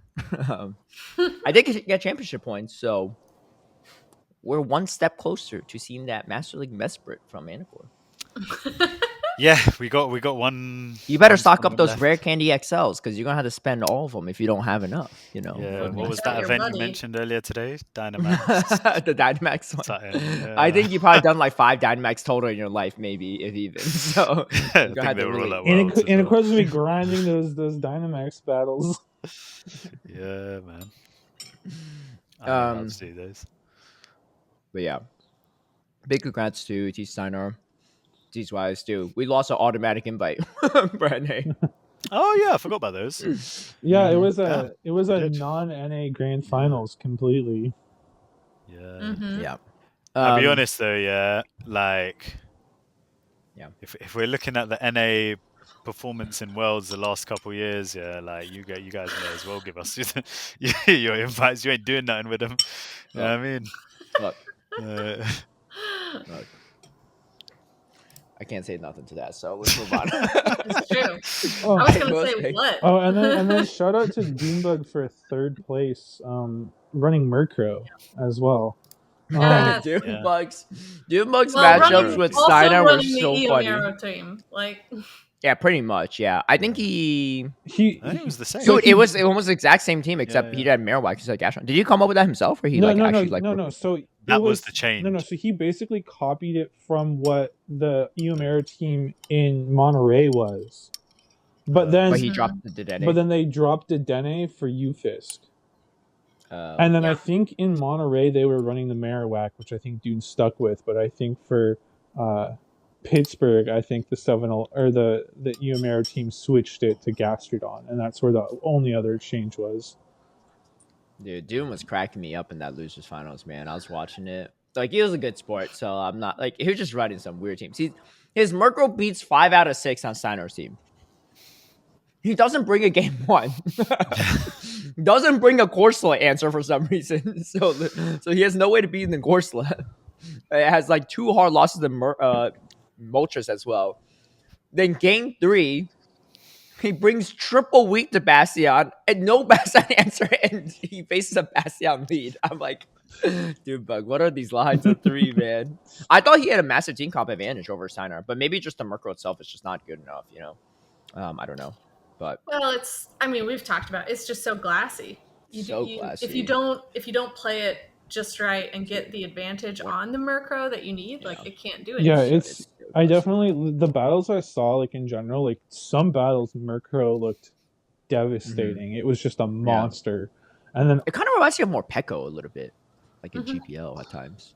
It reminds me of more Peko a little bit, or it reminds me a little bit of like the old Wing Attack Shadow Charizard, probably even a little bit of current Shadow Charizard even. It's that same sort of like sweeper type Pokemon, like super frail. Yes. But yeah, there were some games where it just put on a masterclass, and then there was other games where it just looked so underwhelming.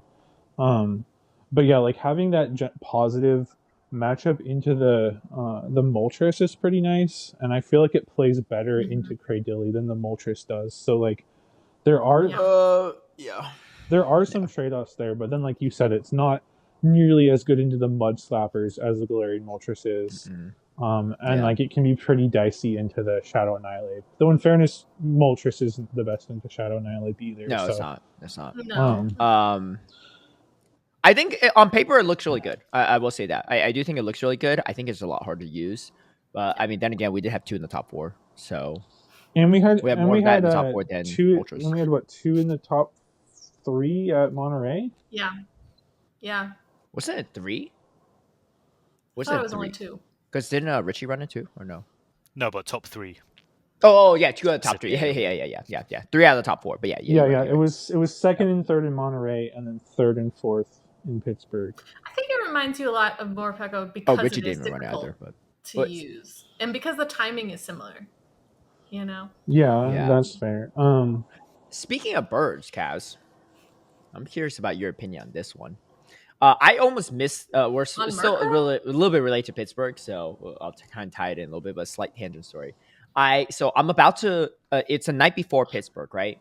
I was like planning on getting there at like getting to airport around like 9:30 or something, and then heading over. But I was up late. I was just like editing some videos or whatever, and it's like 2-3 a.m. I get a text message saying my flight's been delayed 4 hours. Because of that, I missed my connector flight in Atlanta. And that means I just don't get to the tournament on time. Luckily, I was awake to see this message. So I tried to rebook real quick. And I managed to get to a flight that was like just 30 minutes, at least 30 minutes prior to like my original time. And I still make all my connector flights. All right, no problem. On the way back, I'm trying to board my flight from Pittsburgh to Atlanta for my layover and then LA. My flight gets delayed 3+ hours. I'm like, I was like, okay, I'm not going to make my connector flight because I only had like an hour or 45 minutes to make it.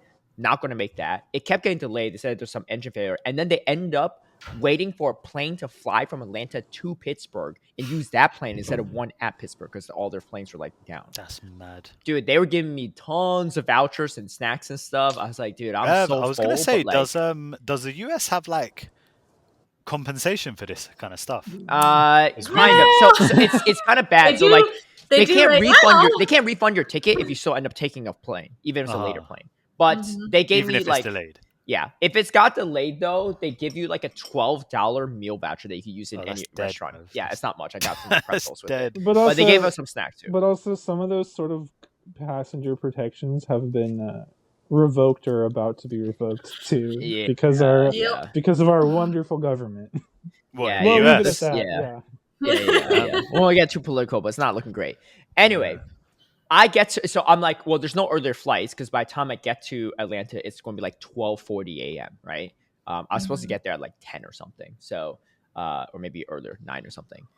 So they're like, oh, you need to do a hotel. And I was like, man, I got to do a hotel. Like I'm about to take a bus out to a hotel and come back at like 5 a.m. Like, I don't even know. I was like, should I just sleep in the airport? I don't even know, right? But I don't want like, I'll try to figure it out. I land and get this. I land and my second flight, I get a notification saying it's been delayed.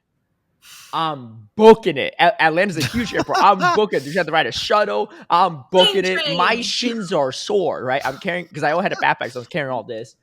I get to the gate. No one's at the gate. And they're like, are you boarding? I was like, yeah. I was like, oh, come on. It's still going. I was like, what? Really? How? Right? This flight was supposed to take off 2.5 hours ago. And meanwhile, it's like 12:45 a.m. and this flight's still here too. I'm like, man, I must be the luckiest guy in the world. Forget, RPSing hard Jeff. Like, this is even luckier than that. So I board the plane and they say, yeah, the reason why their plane is like still not taking off yet is because they said that there's bird poop, bird fecal matter in the engine that they had to clean out. In the engine. I don't think that would cause the whole plane to not be taken off, right? Like, how much are these birds pooping in the engine? Kaz, how are they chilling there for long enough? No, I feel like because they had to make this announcement, they sugarcoated the truth a little bit. I feel like some birds like flew in the engine. Yeah, might have not made it out, and they're cleaning out some other bone matter and stuff right in there. But anyway, because the plane did not take off for that long, they were super delayed. And then I sat on that plane for like an hour too. The person next to me was like super, I don't know, maybe she doesn't fly a lot or something. I felt like I try not to say this in a rude way, but it felt like I was, seeing Lord of the Rings? She was kind of like Smeagol. Obviously. She's kind of like Smeagol in Lord of the Rings. No. I mean, this guy, I'm in the middle seat, right? I don't have really a choice because I just got on so late. She's sitting next to me, and then breathing really weird. And then she also, I think the plane had not taken off yet. Maybe she's really anxious or something. So the flight attendants knew because they must have talked before I got there. So the flight attendants would come by and give her some Biscoff cookies before we even took off too. Because she must have complained about flight attendants about something. And so she's like, just imagine if this is a Biscoff cookie, right? She's sitting there hunched over. She looks over at me a lot, right? And I'm just like, like, what? Like, I don't want your Biscoff cookies. I just want to go home, you know? Like, I'm just like watching my thing. It was weird. She had weird energy. Look, like, again, I don't know like what she's going through. And she's like a grown woman, right? She's like probably like in her 30s or 40s. And she like I remember I was watching a movie. She like went to my monitor and paused it and was like taking a picture of the movie.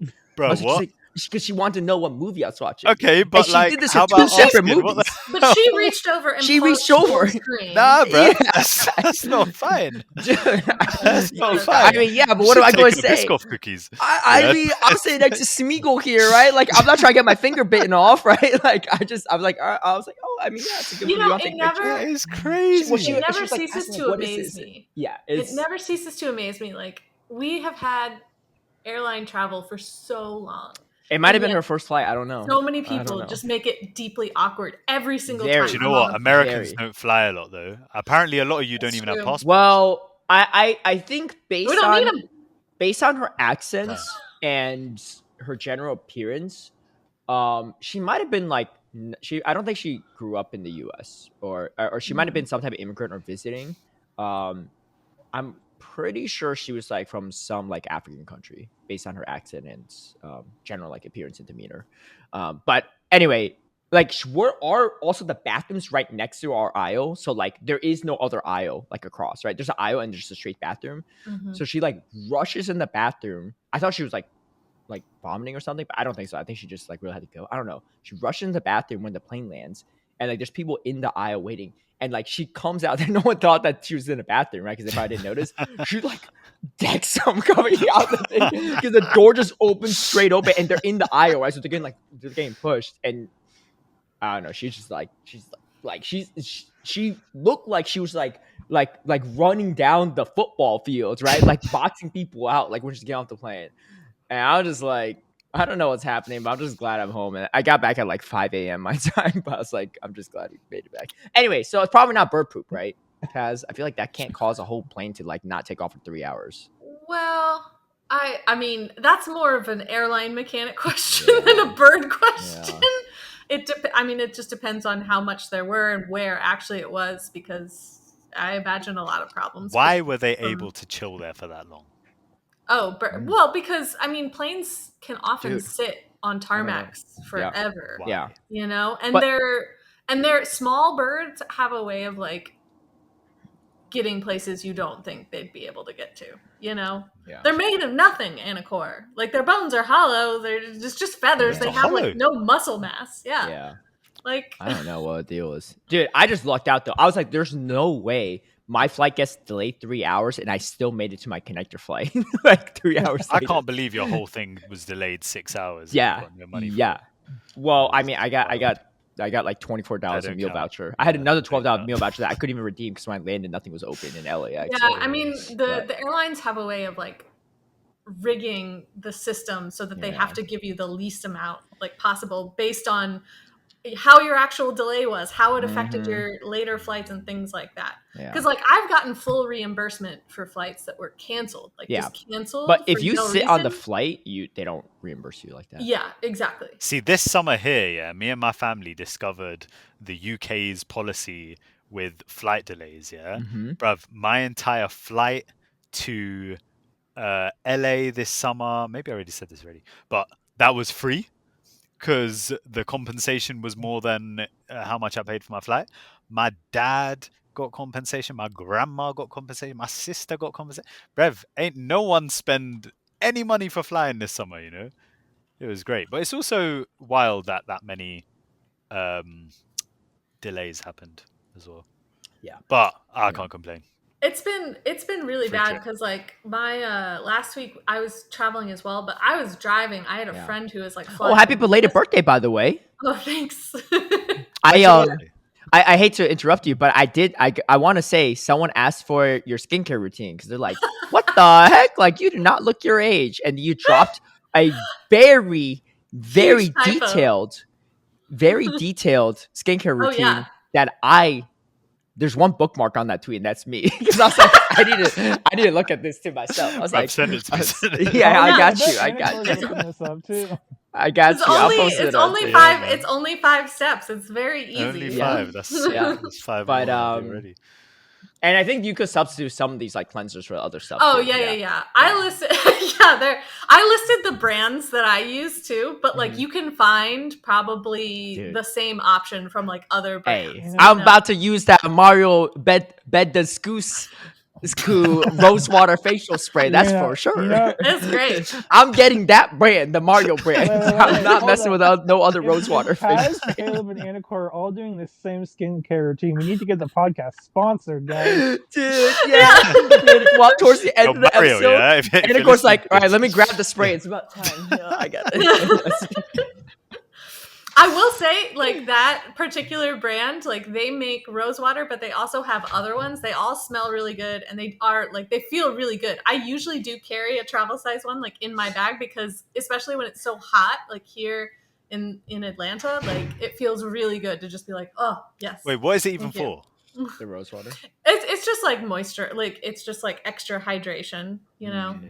I am really, really hoping, not for your sake, Kaz, but I'm really hoping for our sake that you're aging well, not because of genetics, but it's because of the skincare routine. Because I can't change my genetics, but I can change my skincare routine. You know? I will say I actually didn't start taking really good care of my skin until like a couple of years ago. We got time. I got time. Yeah. I got time. So I think you'll be okay.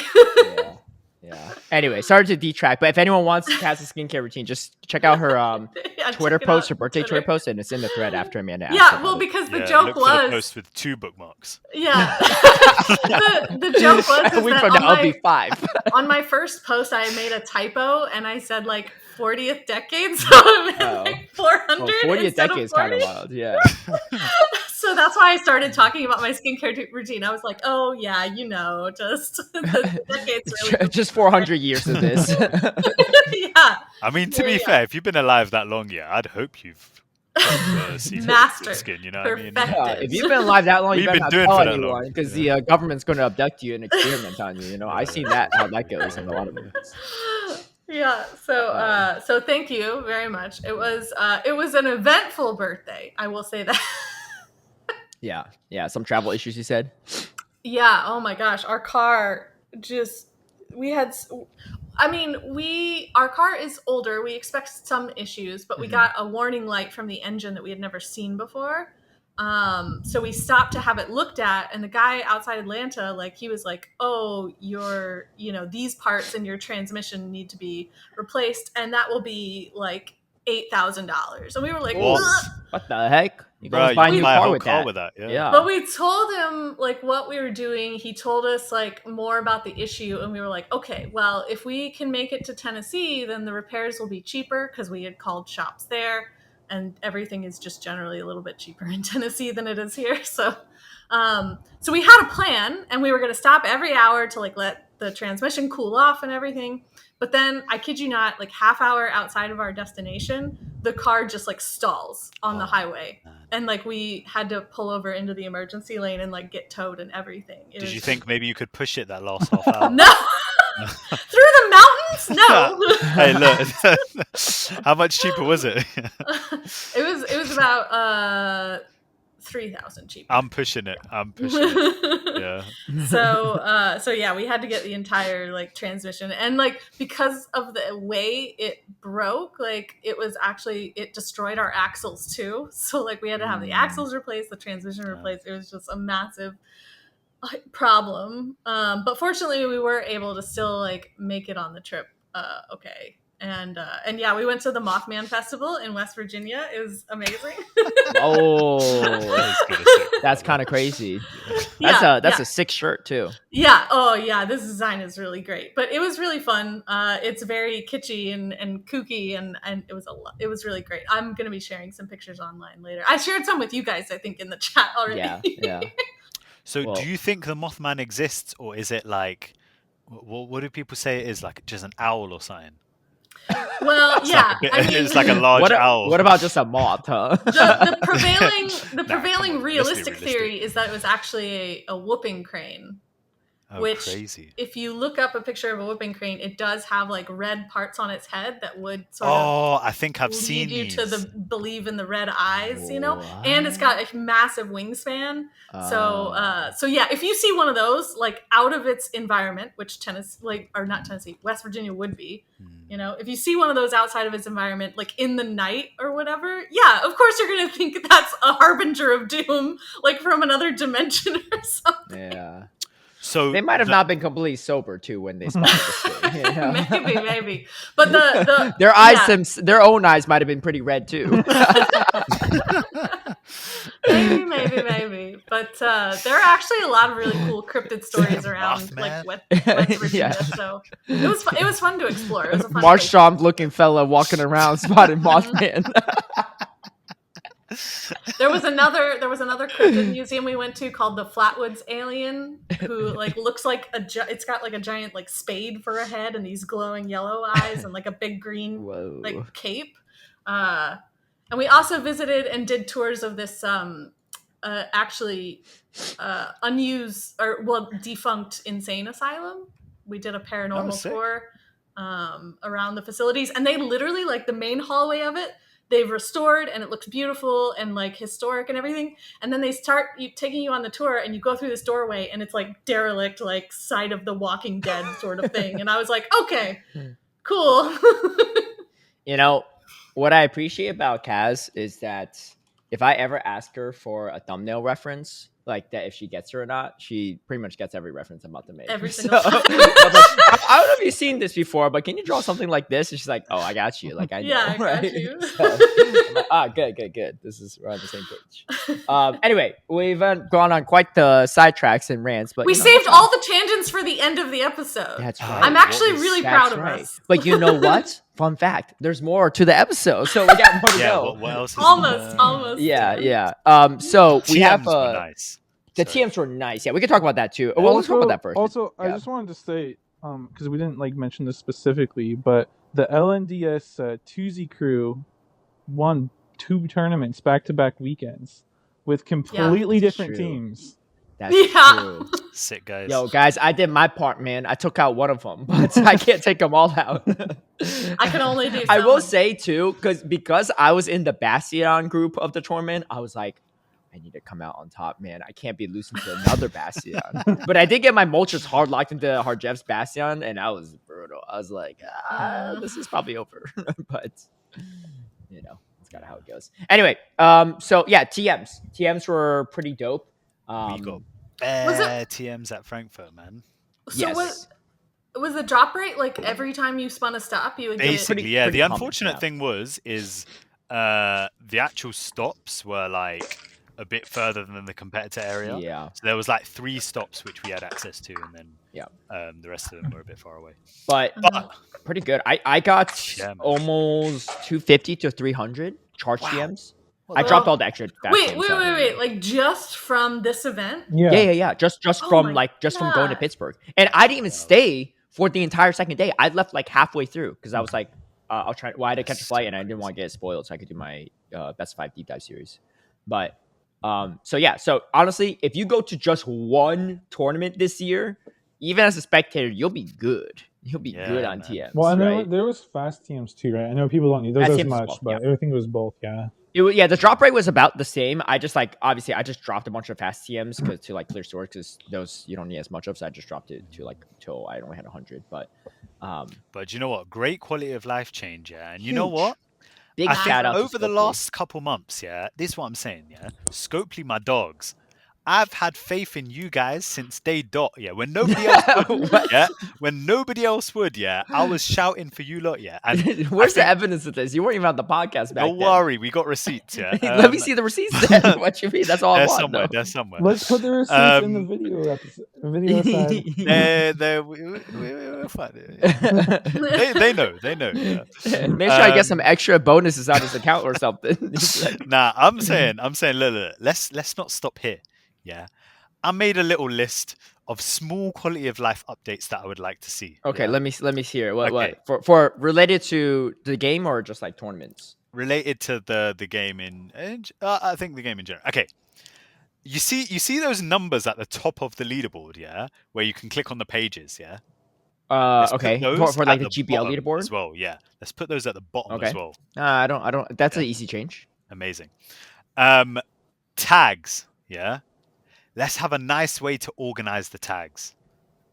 Yeah, because everyone's building all their teams in the tags. No, like when you like the team tags. Yeah. Because everyone's building so many different like thingies of team, and when you add a tag, it goes right to the bottom, and then if you got loads of tags, then you have to like drag it all the way up. Yeah. Like, let's have a nice way to like organize some tags. I don't know how to organize it, but okay, you can maybe sort by alphabetical or something.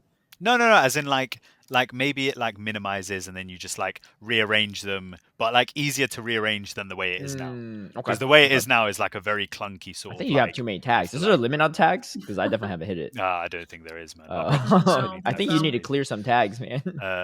No, but this is the thing, like this is the part of the creative process. Okay. You need to keep some of those early drafts. All right, let's see the next. And, like, reassess. That was the next suggestion. Swap. Okay, honestly, I probably had better ones, yeah. But this was like when I was writing this, I was like, "Damn, I've actually forgotten them all." Yeah, so I was like, "Okay, quickly think of one." Going downhill from here.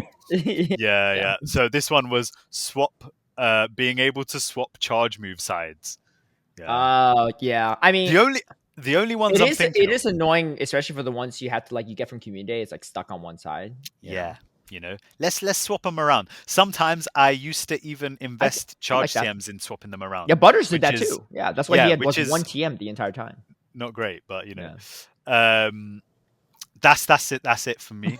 I think that part outside of community day moves right now, that's not too bad because you could just use the TMs to like if you have a lot of excess. Yeah, I know, but what a waste of an already difficult mechanic. Yeah. And here's the thing, none of these things are asking for. I'm not asking for mad changes. Yeah. I'm asking for like something you could probably code in 5 minutes. You know what I mean? It's not something you could code in 5 minutes, but I get you. Not me, but yeah. A little more talented people out there. Yeah. Okay. I do back a lot of those. I don't care about the team tag organization as much because. Yeah, because you only use one team anyway. No. I have different variations, all right? There's a lot of different Bastion variations in my search. This one got a Marowak, this one got a Shell Sister. I mean, all got a Bastion, but hey, like, it's just like, you're like roasting someone for like, oh, you only use the Zoomer. I'm like, yeah, but there's different ways you can build around Zoomer, But I think, why do you save a bunch of the old ones? Just clear out. I mean, I'm looking at mine. There's so many I could clear out too right now. No, because for me particularly, like I've got like near to the top, I've got like 5 or 6 OGL tags. Yeah. Why do you have 5 or 6 OGL tags? For what? Because sometimes I'll make a different team, and then sometimes I'll like revisit another team, and I'll be like, "Oh, I want to try this one." If you just cut out all the Feralthor teams, you'll be down to like half of your teams already. It's not a solution, yeah. Okay. What else you got? Practical solutions. All right. What else? And this is the thing: if I add another OGL tag, it goes right to the bottom. I have to drag it all the way up. Even if I'm deleting tags, that's also. I didn't even know you could drag them around. Can you actually drag them around? Yeah, you have to hold on to it, and then you have to like scroll. Oh. But it's like it's not the smoothest. I could do it. Yeah. Okay. Yeah. All right. Anyway, so TMs, big change for the regionals. Huge. It's like it's like they solved all our problems with this like the simplest solution, Like it's still kind of a pain to do that roulette, but it's not that much of a pain anymore when you got a couple hundred, it does take up a couple hundred backspace, but just having the option is nice. Like the availability to get more TMs like from attending these events, huge. Because it's so smart too, because we're the people that need it. Yeah. PvE players aren't going to go to these events for the most part. So they do not care. And they don't care because they have plenty enough to make the optimized PvE like raid movesets, especially if they raid that much. So really good way to like, because I guess like if they made too many like TMs drop from Pokéstops or too many quests from that, a lot of the PvE players might be like, dude, this is so useless. Why do we need so many? Right? I already got like a couple hundred. I'm dropping hundreds every week. True. But this is like, it's well thought. I honestly, I never even heard anyone mention this as a possible idea in the past, right? I don't think people even thought that you should like, but it's actually it feels like free, really. Like it feels like it feels like we're stealing Do you know what I mean? You know, don't phrase it like that. They might take it away. Yeah, true. No. We deserve it. Yeah. But you know what I mean? It's such a good bonus. It feels wrong. Yeah. You know what I mean? Yeah. You know? Oh, well, it felt quite right for me. All right, what else do we have? All right, so we got Pokemon XD registrations delayed. I think we talked about it last time, so just be on the lookout for when they don't have the new dates yet, right? No, so they just pushed it off. We don't know yet, but just keep an eye out if you're interested in that. Yeah. And then the regional spawns are pretty neat as well too. We got Turtonator for the LAIC. Lapras is nice too. It's not super meta right now, but it's nice. Duskull's nice because you need a lot of XLs to make Dusclops. Again, not super meta, but a lot of these things are not super meta, but it's nice to have, you know. I'm wondering if, because I felt like this was kind of needed like previous seasons, but I guess they weren't ready for it. But like, I'm wondering if they consider rotating out the spawns per like GBL season, you know, and so like maybe again. So like, let's say Turtonator, it's in the spawns at the moment because it seems pretty LAIC relevant and a bit inaccessible at the moment, right? If they're planning a different meta for, let's say, EUIC, then perhaps changing up the spawn pool to something that's a bit more targeted to that, you know, I think would be kind of cool. At least in the past, we're on year 5 now with the Championship Series. In the past, it's just been the same. In the past 5 years, it's been the same all like Championship Series season, right? So I'd be open to it. I mean, I think that'd be great. That'd be a great change. I don't know if they'll do it, but I think that'd be a great change. It's funny too, because some of the stuff that they have in here are like, even if they're like part of the new meta, it's like the least relevant stuff. Like Togetic, we don't got a lot of Togekiss in this meta. Piplup, we don't got a lot in Polion. Altaria, even less, you know. The Denny's dropping off a bit as well. And then, you know, Como is not actually as good as people thought it would be. And definitely not, what do you call it? Seeking. Or no, Seeking. Kingdra, sorry. But you know what? Kingdra. I think most other picks in general are like kind of accessible. Like I haven't really looked at it recently, but I feel like most other things are like in you can this get them from tournament spawns and stuff like kind that. of. I mean, I'm like coaching obviously some people for like a Vegas tournament, and it is still widely inaccessible. What looking for what? I'm coaching some people for Oh right, the Vegas just tournament. Get stuff in general. Yeah, and it's really like around. But I feel like you can get them from like. They just don't. I mean, yeah, because when's the last time you saw a Wild Lily, right? No, but you get them from like field research. I guess you can't get the IVs. Sometimes. Yeah, it's hard to like. Yeah. But I mean, Are they currently available in research? It's a decent like, even if it's not top meta stuff, it's all decently relevant, I feel like. And the problem is that some of the more relevant stuff is like harder to do, like because like Shadow Kanto Marowak, you can't put a shadow Pokemon in the wild spawns. Yeah. And doing a non-shadow, I mean, that shouldn't have left shadow spawns, to be fair. I mean, yeah, I agree, but that's a whole different story, right? Than regional spawns. And then like, I mean, I guess it would be nice to have Shellos in there maybe, but we did have that for most of last season, I think. Yeah, but also Shellos are like spawning quite a bit at the moment as well. Yeah, and it was, I think, at last season regionals maybe. I want to say, I don't remember. Galarian Corsa is kind of unfortunately a hard one. Corsola is, I think, the biggest one, where it's like it's about, because it's in obviously eggs and like that end of the week research thing, but still not great. Right? Yeah, I agree for sure. But it's just tricky because like for whatever reason they seem to want that to be a more exclusive Pokemon. Like same with like a Tinkaton or Tinkatuff. Yeah, that's true. Also pretty bad in terms of thingy. But I think most other picks, though. Okay, so like if you take those things out, I think most other picks, like you can basically get it in the wild.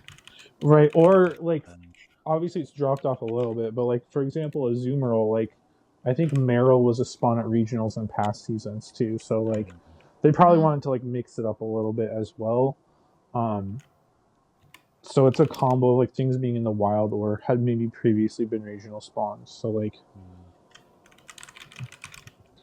it's pretty decent overall. And yeah, the Turtonator is the biggest winner, I think.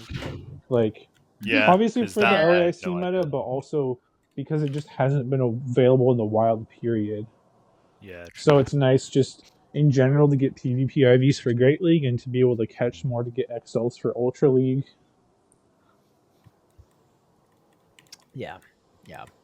Either way, I don't hate the Swans. I think Tornado's been super inaccessible in general. Even if it's not super meta in Open Great League, it seems like it will be pretty solid in the LAC meta. Who knows, future seasons of GBL might be good, but it is something you need XLs for as well too for Ultra League. So something definitely worth having in that rotation. All right, let's talk about some Grassroots stuff. But yeah, it's been an exciting couple of weeks, first few weeks of the championship series. Grassroots, speaking of LAIC, the LAIC meta is one of the field metas for Battle Frontier.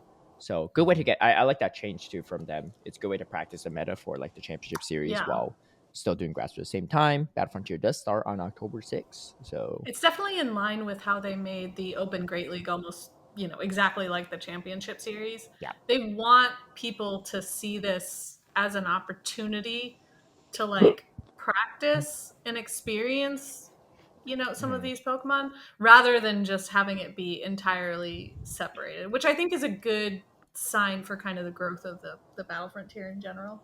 I'll be honest, yeah. Be honest. Personally, and also I think a lot of other people as well, or that like I've spoken to, kind of like interest dropped off with Battle Frontier, and I'd say it's like for a few reasons. One being, I can appreciate obviously, there's people putting in time and stuff to organizing it, but I also think that like sometimes the experience from a player perspective hasn't been great with, let's say like cycles going over GBL move changes and then having to wait for like meta changes, and like a cycle feel like it's taken like 5 or 6 months or something. The stuff drags on a lot. Just like there's been a lot of times where I'm just like, this doesn't feel like enjoyable, right? But I will say, and again, obviously, like not everyone's gonna like share that sentiment, and like probably some people are completely fine with it, but personally, however, I do think that one, the migration to Zygarden, and also two, adding the LAIC meta, I think those two things are things that like really redeem the format, because like you said, LAIC meta makes it relevant to actual things people are doing. And then the move to Zygarden, hopefully, I mean, obviously we're not really sure how it's going to be, but like, hopefully it makes just the whole process of like, like logging matches and changing teams and all that sort of stuff like a lot easier. Yeah, doing stuff on spreadsheets was always a pain. It was long, bruv. But then also, you know what? This is one thing which I kind of recognized pretty early on, that I felt like, sort of took a lot of magic out of the format, right? Like when we had Sylph and you were playing, like you'd input your scores, you could see what was going on real time, right? You could see the scores of the teams real time. You could see that two teams were like 9-9, and you'd be like, oh crap, it's like a deciding match, but now it's not the case, or like at least with the website it's not the case. So you'd have some bouts where like the teams wouldn't the scores wouldn't update until like the end of the bout. Like you don't get that same sort of like viewer aspect, and it's not as exciting. Yeah, definitely. A lot of people have said that. Well, and the thing too is like with Sylph, you could go to like the like division page and see all the current scores, but with Battle Frontier, like you would have to click into every individual spreadsheet, and even then sometimes people wouldn't have their scores submitted. So it really takes away the magic from like a viewing perspective. Because I do remember, I think it was the last like Sylph Factions World Championship, I did a whole like podcast on the Dracoviz Twitter, like covering it, just because it was so exciting. I was like, yo, this is lit, this is like actually like watching sports, isn't it? I couldn't do it for something like this, innit? You don't even know what's happening. Do you know what I mean? I cover the EMEA region for like the podcast. How easy is it for you? It's freaking hard, man. I had to pull up so many tabs all the time, like just to have the research, like for one episode. Well, like, and then the thing is, if players or captains don't input the scores too, then like you don't even have the right final score. Like it's a whole thing. Yeah, there were so many episodes that you can listen to where me and Taffy are just like, well, there is actually a few unreported scores, so we'll get I didn't there report when the we last get scores there. for our last match, I can't lie. We didn't even get whooped, yeah? We just got like, it was like, what was it? It was like top 16 against the Japanese team, yeah? And we just like, I was like, honestly, we lost, and I was like, thank God for that, man. Because this was getting exhausting. Like, Worlds is in 2 or 3 weeks. I was like low-key hoping that we lost. I was like, you know what? That's it. Yeah, and I think that them transitioning to using the Zygarden site for all the team entry and team organization and everything, I think that takes a lot of pressure off of like the administrative staff for Battle Frontier, so that they can actually put a little more time and effort into like, you know, disputes and talking with like captains and players and like just organizing themselves, right? I think it'll be a real big relief for a lot of people. Yeah, and I was gonna say, based on what Anicor was saying, like I agree, like the cycles dragging on was a big problem, and they've also announced that they're working to address that because they're shifting the divisions from 10 teams down to 8, so that each cycle is only 7 weeks of battles, which they're hoping will help them be able to fit a cycle within a GBL season.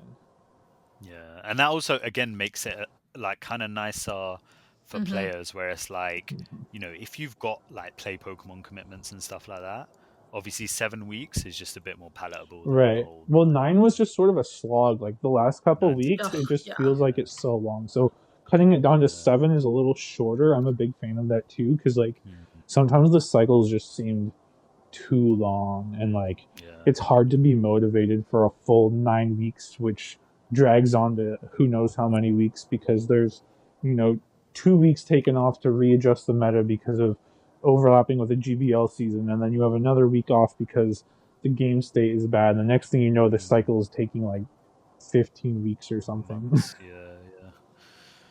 True. Anyways, what else do we got? Anyway. Yeah. So I think it's going to be a little bit nicer this time. Yeah, I'm actually excited to compete. Not this season. Like, I'm not planning to compete at all this season. But like next season, I'm kind of looking forward to compete, because I'm assuming, like, you know, if they do an EUIC meta, then that will be in there, and it's like, you know, it feels kind of nice to be able to. Wait, so you're not doing Battle Frontier for the coming cycle? You're saying? Like I'm not playing. But your team is. Yeah. You're still captain duties? No. Oh, okay. I was gonna say, I was like, man, you're doing all this and not even playing. It's kind of wild. It's the captain duties are. There's a lot, man. That's that's why I gave it up and gave it to Tristan. I was like, you handle this. It's too much, man. I was literally like, honestly, I can't even like a thought came out. I was like, oh, I could just do administration. I was like, nah. Like, 'cause if I'm gonna be there, I'm gonna be committed. You're signing yourself up for the worst tedious part. Yeah, so yeah, for real. Nah, it's not happening. Okay, well, we got some YouTube comments. Yeah, we got a lot of YouTube comments because we have 3 podcasts worth of episodes to cover from this. So I might have to dip. I can't lie. What do you mean you gotta dip? Some of these are about you. Bedtime. Looking at okay, let's read the me ones and then. Yeah, some of these about you. All right. I'll go through them quick. So starting from, we were wrong about Togekiss from 209 episode 219. A new Bob. I don't know. I might be mispronouncing that. I'm sorry. English is strong. Dude, okay. Come on. Don't even. How would you pronounce ANUBHAB? ANUBHAB. Yeah. I don't think that's a word. Making fun of my English, and now you can't. You don't even. It's Wait, is that someone's name? It's on the YouTube comment. Yeah, it's their username. Anyway, Bob says, okay. Shadow Bottle Cap would devalue Apex Pokemon, and as someone who was lucky enough to get a hundo, I hope it doesn't happen. It's my one claim to fame. And hey, that's totally fair, you know. Sharing is caring. I don't love the whole mentality of like, oh, it devalues something that I have if someone else gets it, but to each this world is very vast. I don't know. Yeah? I do think there's enough for everyone. Yes, but I get it. You know, something you don't want to share it all.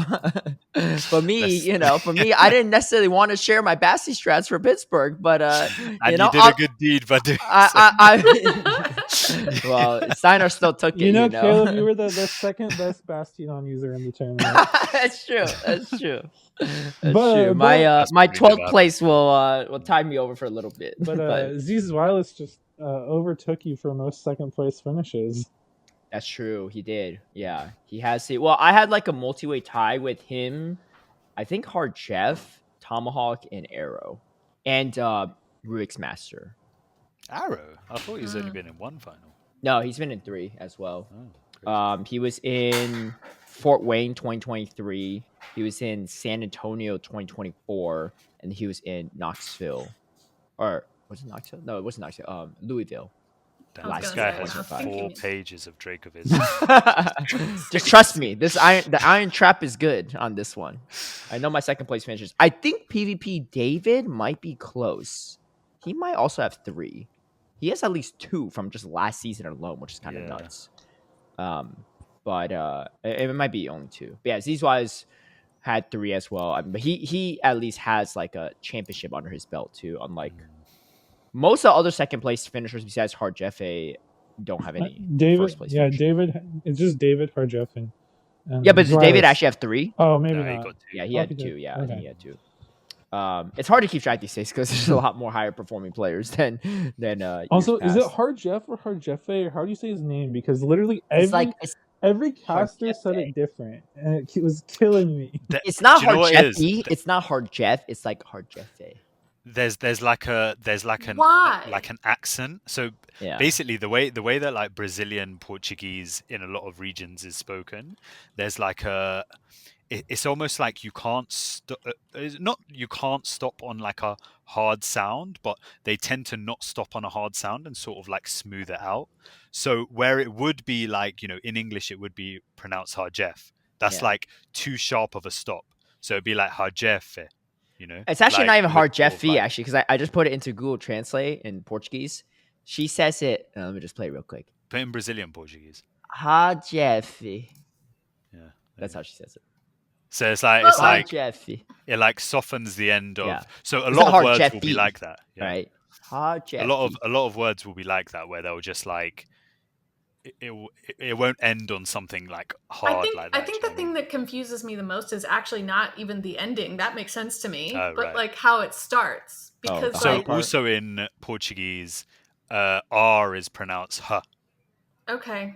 But then the second R isn't pronounced H, right? Because it was not like. So I think it might be beginning R's as opposed to like R's in the middle in it. I'm not an expert in it. This is just from like Portuguese I hear. Dude, you might not know anything you're talking about. We just can't fact check you. You're just saying stuff.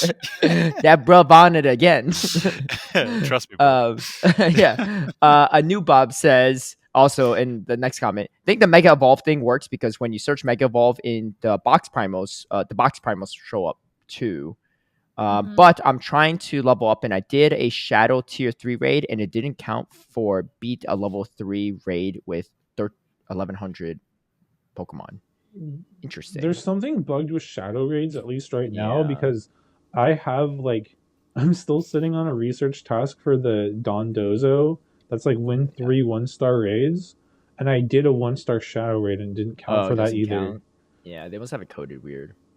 AJ left a couple hearts. P. Soat says squid have beaks. Yeah, the Peck Malmar does make sense the more I think about it too. So, wait, so does Tentacruel have Peck? Nah, but it's a squid, right? It's got sludge.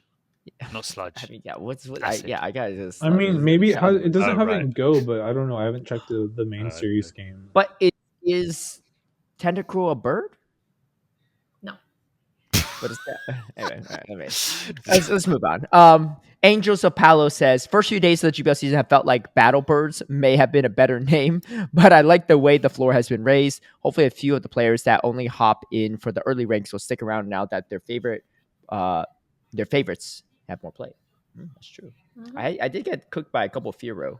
Firo actually made it hard for me in a practice tournament. This guy was running a Firo Fortress core, and I was like, Bro, I see those on so many ABB teams, in GBL. Yeah. I'm like, brother, is there not any other way you can use this? What's are you still on the leaderboard? What's going on, Anicor?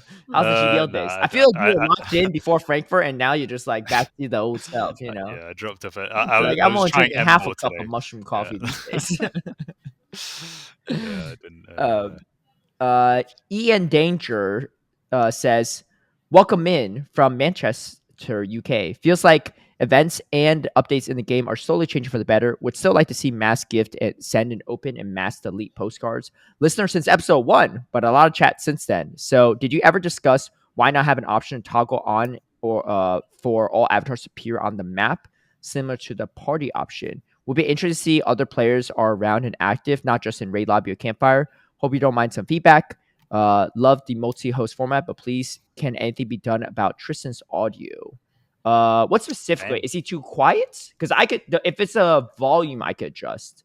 I do think that sometimes, Tristan, now that you're on your phone, maybe you start doing something else and you don't realize how much of that is actually picked up by your phone. They say, amazing that you sorted the wild lag out from a while back, but it sounds like he's eating the mic. Rev, I don't know what. Keep up the boss content, Shuckle E. Yeah. Well, thank you for the comment, Shuckle E. We could look into it too. Tristan, I don't know if you have like some type of adapter, but like for example, I have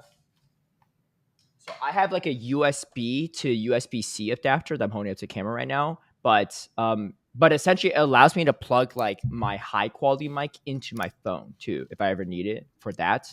But you might be able to do that. But then now that I think about it, I don't know how you use your headphones unless you have wireless headphones now, because then that takes up a slot, right? So maybe that's not possible.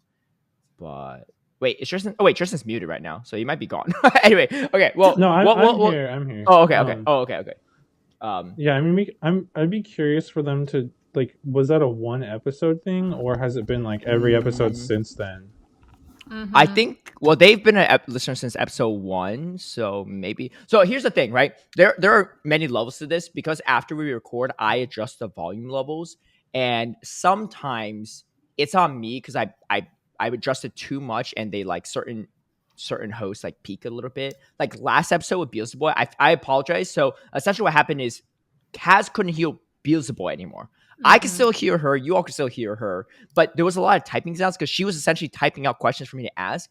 But because Kaz's audio was already on the lower end, I bumped her audio sound super high up. So you could hear very vivid, like very loud typing sounds. But it wasn't even that loud when we were recording with Beelzebub. It's just that I had to equalize her levels to me and Beelzebub. So that's what happened, right? So stuff like that could happen. And I just forgot that she even typed, or like I didn't even notice typing was not loud because on the actual audio when we recorded it wasn't that loud. But like I could have gone back and like edited out some of the typing sounds, because there are a lot of times where she was just typing and not talking. I could have just done that. So some of it is on me.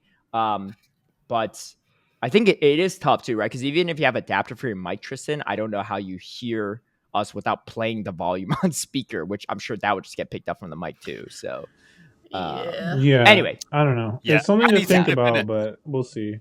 But yeah, I'd be curious if it's like an every episode thing or if it was like a limited. Yeah, for stuff like that, it's always helpful to like let us know if there's a specific instance or an episode where it's worse than another or whatever. But I will say there's a lot of times it is just like an editing error on my end. So were you gonna say something, Anicor? Yeah, I'm gonna dip in it. You lot carry on. No, wait. There's still stuff about you later, man. You gotta stick around. No, no. Okay. It's like no. Okay. It's bedtime. We will cut it here for Anicor and then continue the YouTube comments. Right. Have a good sleep. And you've been reshaving the head, right? It looks like yeah. Damn. Cool. All right. Next year, I guess we can't bet the hair. We gotta bet the eyebrows next time, because. All right. Okay. All right. I'll catch you later, Anicor. All right, HurricaneKaz left a comment on the last episode, or that episode, saying Podbean comments, which we will. Well, yeah, that's like my responsibility now is to like remind you to read yes. comments. Eek Dice Lana says, resort beach theme event, but no Wiggle Wild spawns. Make it make sense. Yeah, that's true. Wait, did you end up getting shiny floaty Psyduck? Yeah, I tried really hard, but it eluded me. It was really hard to even get them with the background. I know there's like some trick to it and stuff. I was like, I don't know if this is like legitimate or not, and I just don't have the patience for it. But Ralph David Lau says, "Where is Zionic? I think he's just living his life. We'll see. Yeah. I don't think he makes YouTube content anymore for a living, or Pokemon Go content at least for a living. So he's like, and he's got a family and stuff. So I think because he hasn't even been on Twitter. Like he didn't even post about Alolan Marowak getting buffed. No.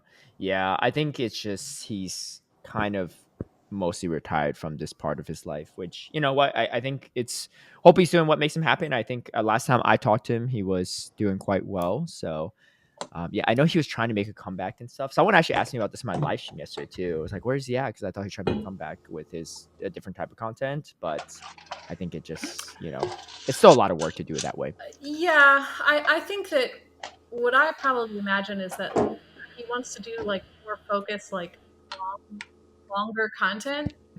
And in order to do that, I think that does in general like take a lot longer to produce.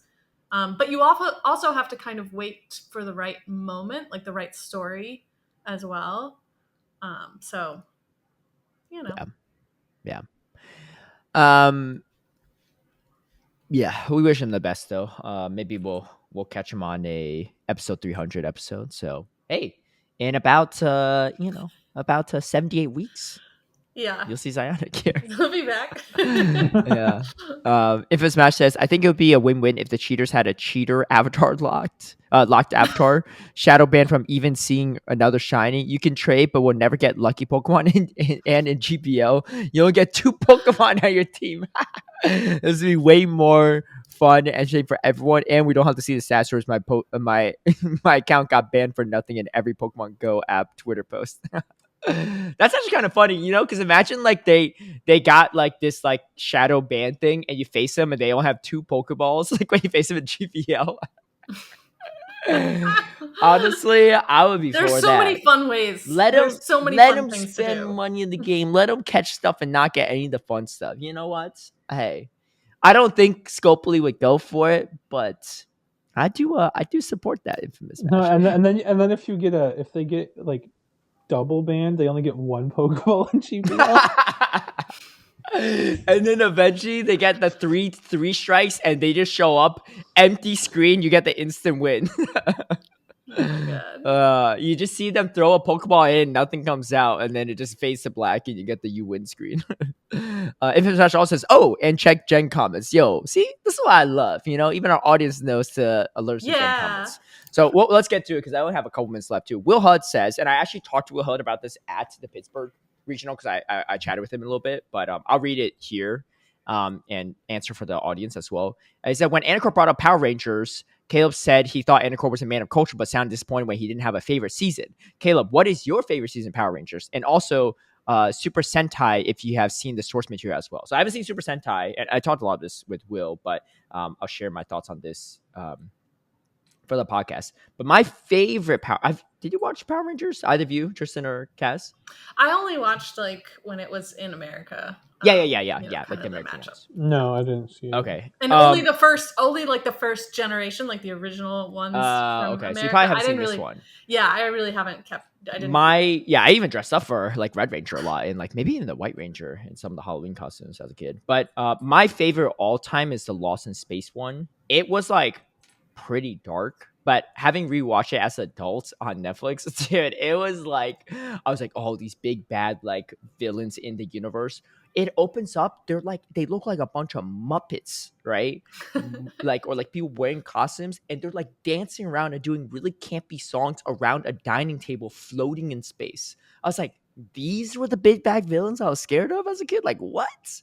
But so watching it back is not maybe as like, it doesn't hold the same value, but I liked that one the most. And then the one afterward was like it was like a city galaxy one. I talked to Will Hud about this. I don't remember exactly the next one, but it was like a floating city in like rotating around Earth, essentially, was that one. And then Will's was the one right after that one, which I briefly remember, but not as much. It was like an underwater city one. But anyway, that's the answer for anyone that's a Power Ranger fan out there.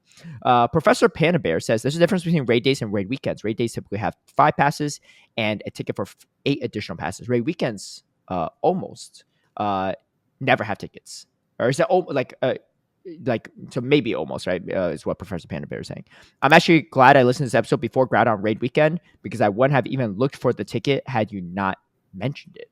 Next episode, can we talk about the community day changes beginning with Solosis?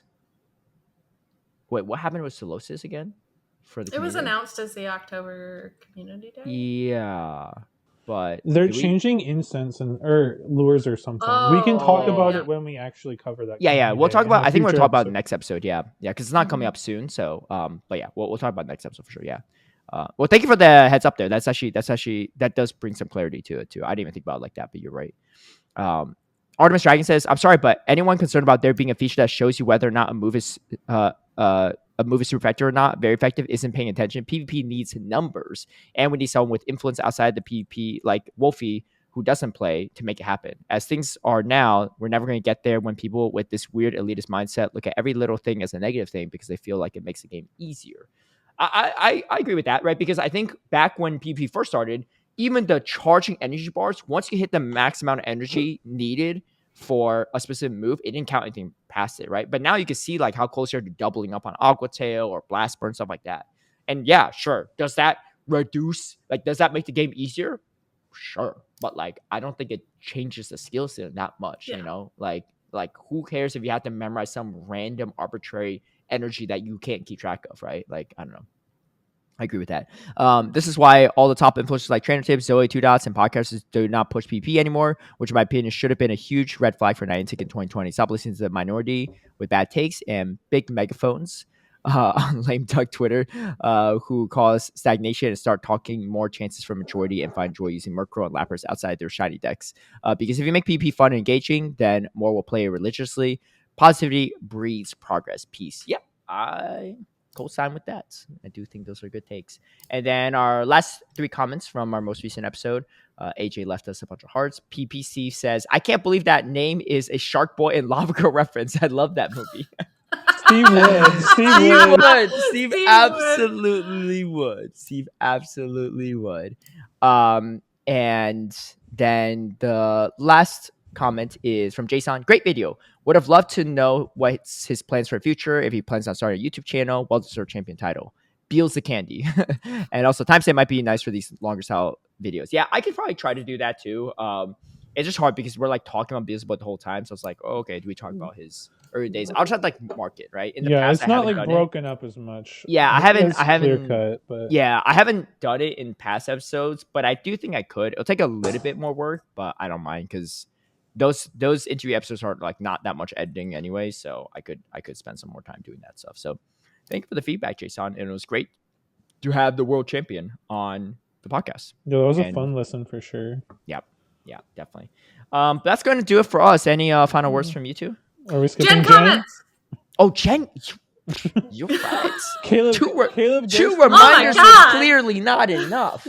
He's like, "Oh, we'll get to those," and then yeah. Do you not know who I am? Do you not remember how many GBL new season rewards I did not start beast when I said I would, just a minutes prior to opening up and seeing that 200k Stardust just fall and not have that 300k Stardust? Man, that's Steel me. Trap, huh? Oh my god. It's for the old stuff, the new stuff. I don't know. Okay, there's only room for so much stuff. Yeah, I'm trying to think if there's anything that there's actually a couple comments, I think. Jen also left a comment on a previous episode saying she finally went back and watched the Brady Bunch thing. So homie Jen, the non-PPer, would be excited for the new Forever Ghost of level 60.